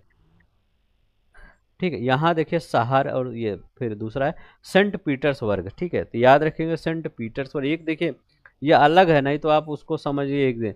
यहाँ पिट्सबर्ग लिखा गया है, ये पिट्सबर्ग लिखा गया है। और एक जो यूएसए का है वो लौह इस्पात उद्योग है। जब सेंट नहीं लगा रहेगा, जब सेंट लगा दिया जाएगा तो ये रूस में पड़ता है, पोत निर्माण के लिए। ये ज्यादा पूछता जाता है कि पिट्सबर्ग कहाँ पर है, और सेंट पिट्सबर्ग, पीटर्सबर्ग और किस लिए प्रसिद्ध है। तो ये रूस में है और पोत निर्माण के लिए प्रसिद्ध है। विशेष उद्योग की बात करते हैं तो फुटलोज उद्योग की बात, ऐसे उद्योग जो किसी विशेष स्थान, परिवहन, संसाधन से प्रभावित नहीं होते हैं। उदाहरण के लिए हीरा उद्योग हुआ, कंप्यूटर चिप हुआ उद्योग, ये सब विशेष उद्योग में आते हैं। जापान बाजार आधारित लौह एवं इस्पात इस्पात कारखाने, याद रखिएगा जापान। चीन विश्व में अग्रणी सूती वस्त्र उत्पादक है, ये क्या है, चीन है। तो ये याद रखिएगा। कृषि और मसाले और अन्न उत्पादन, फिलीपींस डैपॉग विधि से धान के पौधे को उगाने की तकनीक है। आपसे ये पूछेगा कि डैपॉग विधि है क्या, तो डैपॉग विधि है क्या, तो डैपॉग विधि क्या है, ये है धान के पौधे को उगाने की तकनीक फिलीपींस में। लौंग क्या है? एक पुष्पकालिक फ्लावर बर्ड है, तो ये याद रखिएगा। लौंग क्या है? एक पुष्पकलिका है। ठीक है, तो पुष्पकलिका है। पूछा गया है कि लौंग क्या है? बीज है, फूल है? ये फूल है। तो मूंगफली क्या है? पैगिंग प्रक्रिया लाभकारी है। दुग्ध उत्पादन, मिल्क प्रोडक्शन भारत अग्रणी उत्पादन है एफएओ के 2020 के अनुसार। अभी भी जो 24 का डाटा इसके भी अनुसार। क्यूबा चीनी का कटोरा है। Sugar bowl of the world Cuba है। चाय सबसे अधिक निर्यात करता है चीन। ठीक है, सबसे अधिक चीन चाय क्यों चीन निर्यात करता है? यहाँ पर देखते हैं, करें भौगोलिक। सैन फ्रांसिस्को स्वर्ण द्वार का नगर, गोल्डन गेट सिटी कहलाता है। कोयला परतदार चट्टानों का उदाहरण है। ट्रांस साइबेरियन रेल मार्ग विश्व का सबसे लंबा रेल मार्ग है। 9300 किलोमीटर रेल मार्ग है ये। करें पश्चिम में सेंट पीटर्स बर्ग से, पूर्व में वाल्दी बोस्क प्रशांत महासागर तक जाता है। तो इसकी जो जाता है पश्चिम में सेंट पीटर्सबर्ग से, पूर्व में वाल्दी बोस्तोक तक जाता है। हाँ, सेंट पीटर्सबर्ग किसके लिए प्रसिद्ध है? पोत निर्माण के लिए। तो याद रखिएगा, ये पोत निर्माण के लिए। करें प्रमुख रेल बंदरगाह और मीनारे। कैनेडियन पैसिफिक रेलवे मॉन्ट्रियल को वैंकूवर से जोड़ता है। तो याद रखिएगा, कैनेडियन पैसिफिक रेलवे क्या होता है? ये मॉन्ट्रियल को वैंकूवर से जोड़ता है। डेलावरे एक्वेडक्ट क्या विश्व की सबसे लंबी सैल सुरंग है? अमेरिका में स्थित है। तो डेलावरे एक्वेडक्ट विश्व की सबसे लंबी सैल सुरंग है, अमेरिका में स्थित है। सेकाइन सुरंग जापान, याद रखिए 53.85 लंबी सुरंग है, सबसे लंबी सुरंग है और गहरी सुरंगों में से एक है। यहाँ कह रहे हैं कि अलेक्जेंड्रिया नील नदी के डेल्टा पर स्थित सूती वस्त्र निर्यातक और प्रमुख पत्तन शहर है अलेक्जेंड्रिया। ठीक है, पोर्ट नेलोथ दक्षिण अफ्रीका हीरा उत्पादन क्षेत्र के पास है। पोर्ट डायमंड यहाँ है। सेंटोस ब्राजील का, यहाँ पर कॉफी का निर्यात किया जाता है। सेंट्रोस आपका पत्तन से। ठीक है, दक्षिण पूर्व तट पर स्थित है ब्राजील के। कहवा पत्तन कहलाता है। सुएज नहर क्या है? विश्व की सबसे बड़ी पोतवाहक नहर कहलाता है ये, विश्व का सबसे बड़ा पोतवाहक नहर। संघाई चीन वर्ष 2023 में कंटेनर क्षमता के अनुसार सबसे बड़ा पोताश्रय है। ठीक है, पोताश्रय। मत्स्य उत्पादन और समुद्री तत्व क्या है? कर प्रमुख तत्व क्षेत्र भूमध्य रेखा के दोनों ओर 40 से 60 डिग्री अक्षांशों के बीच है। तो याद रखेंगे, मत्स्य प्रमुख मत्स्य क्षेत्र कौन है? भूमध्य रेखा के दोनों ओर 40 डिग्री से 60 डिग्री अक्षांशों के बीच है। अनुकूल पारिस्थितियां, छिछला समुद्र है, प्लैंकटन की प्रचुरता है, ठंडी और गर्म जलधाराओं का संगम है यहाँ पर। तो छिछला समुद्र, प्लैंकटन प्रचुरता, ये ठंडे, ये गर्म धाराओं का संगम। ग्रैंड बैंक महत्वपूर्ण मत्स्य ग्रहण क्षेत्र होता है। एक समुद्री मील बराबर 1852 मीटर होता है। तो समुद्री मील क्या होता है? तो ये क्वेश्चन आ सकता है कि एक समुद्री मील कितना होता है? 1852 मीटर होता है, ये याद रखिएगा, 1852 एक समुद्री मील। यहाँ पर देखते हैं मौसम और प्राकृतिक क्षेत्र। हरमटन, हरमटन शुष्क और हरमटन क्या होता है? ये शुष्क और धूल भरी हवा होता है। ठीक है, शुष्क और धूल भरी हवा। बरमूडा उत्तर पश्चिम अटलांटिक महासागर के मियामी, बरमूडा और प्यूर्टो रिको से बनने वाला क्षेत्र 1.2 मिलियन वर्ग किलोमीटर दैत्य त्रिभुज के नाम से भी जाना जाता है। किसको? दैत्य त्रिभुज के नाम से। खगोल शास्त्र और वेधशालाएं, ये क्या है? खगोल शास्त्र और वेधशालाएं विश्व की सबसे ऊंचाई पर स्थित खगोलीय वेधशाला अटाकामा मरुस्थल, चिली। ठीक है, 5640 मीटर। भारत की ऊंचाई पर स्थित खगोलीय वेधशाला लद्दाख सरस्वती पर्वत चोटी पर हेनले गांव विश्व में 10वां स्थान है। लद्दाख में स्थित है सरस्वती पर्वत चोटी, हेनले गांव विश्व में 10वां स्थान है। करें अंतर्राष्ट्रीय संगठन। ओपेक की बात करते हैं, पेट्रोलियम निर्यातक देशों का संगठन है। मुख्यालय पूछता है वियना में, ऑस्ट्रेलिया। वियना ऑस्ट्रेलिया में इसका ओपेक का मुख्यालय। सदस्य Algeria, Congo, Equatorial Guinea, Gabon, Iran, Iraq, Kuwait, Libya, Nigeria, Saudi Arabia, UAE, Venezuela. ठीक है, सार्क दक्षिण एशियाई क्षेत्रीय सहयोग संघ स्थापना 8 दिसंबर 1985 को हुआ था। इसकी स्थापना याद रखिएगा, 1900 याद रखिएगा, 85 याद रखिएगा। मुख्यालय कहाँ है? काठमांडू। ठीक है। नेपाल में सदस्य कौन है? भारत, पाकिस्तान, बांग्लादेश, नेपाल, भूटान, श्रीलंका, मालदीव और पाकिस्तान, ये सब इसके सदस्य हैं। ठीक है, इसके सदस्य याद रखिएगा सार्क के कौन सदस्य हैं। यहाँ पर तो भारत, पाकिस्तान तो बांग्लादेश याद ही रहेगा, नेपाल भी याद रहेगा, भूटान, यहाँ मालदीव याद रख लेंगे और अफगानिस्तान याद रख लेंगे बस। श्रीलंका भी याद रहेगा सार्क में। मालदीव, अफगानिस्तान याद कर लेंगे और आपको याद रहेगा। ठीक है। मानचित्र अब की रेखा, आइसोगोनिक रेखाएं कौन होती हैं? समान चुंबकीय झुकाव वाले बिंदुओं को आइसोगोनिक रेखाएं कहते हैं। आइसोबाथ रेखाएं क्या होती हैं? जल के अंदर समान गहराई वाले बिंदु को जोड़ने वाला आइसोबाथ रेखाएं कहलाती हैं। समुच्च रेखाएं क्या होती है? समुद्र तल से ऊंचाई वाले स्थानों को मिलाती हैं, ये समुच्च रेखाएं होती हैं। ने देखते हैं यहाँ पर क्या करा है। कर यूएनईपी का मुख्यालय नैरोबी में है। थाईलैंड को श्वेत हाथी की भूमि कहा जाता है। पहला परमाणु रिएक्टर बिजलीघर यूएसए में स्थापित हुआ था। कैप कनोडी उपग्रह प्रक्षेपण केंद्र है। चर्नोबिल आपदा कहाँ हुई थी? यूक्रेन में हुआ था। काश प्रदेशों में अंधी घाटियां हैं। काश प्रदेश क्यों अंधी घाटियां बोला जाता है? कजाकिस्तान का अन्य नाम क्या, अर्थ क्या है? 40 कबीलों का देश। तो ये कजाकिस्तान का अन्य नाम क्या है?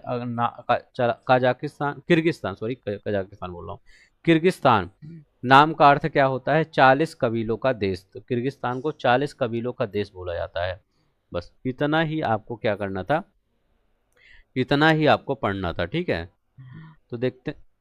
तो आपका कौन सा सब्जेक्ट खत्म हो गया? आपका हिस्ट्री खत्म हो गया, आपका ज्योग्राफी खत्म हो गया। तो हिस्ट्री और ज्योग्राफी पूरी तरह से कंप्लीट हो गया है। अब हमारा अगला लेक्चर क्या होगा? अगला लेक्चर आपका पॉलिटी होगा। हिस्ट्री, ज्योग्राफी, पॉलिटी, फिर आपका इकोनॉमिक्स, ये और साइंस होगा। ठीक है, तो आज आपका क्या हुआ, दोनों लेक्चर खत्म हो चुके हैं। दोनों लेक्चर मतलब 3 लेक्चर में हमने खत्म किया है। ठीक है, आप सब क्या करेंगे, जाकर सब कुछ देख लीजिए। प्लेलिस्ट बना है, आपका लिंक भी दिया गया है वीडियो का, सब कुछ देख लीजिए। और इसका पीडीएफ आप ले सकते हैं टेलीग्राम चैनल पर फ्री ऑफ कॉस्ट। अगर अच्छा लगेगा लाइक शेयर सब्सक्राइब कर दीजिएगा। जय हिंद, जय भारत।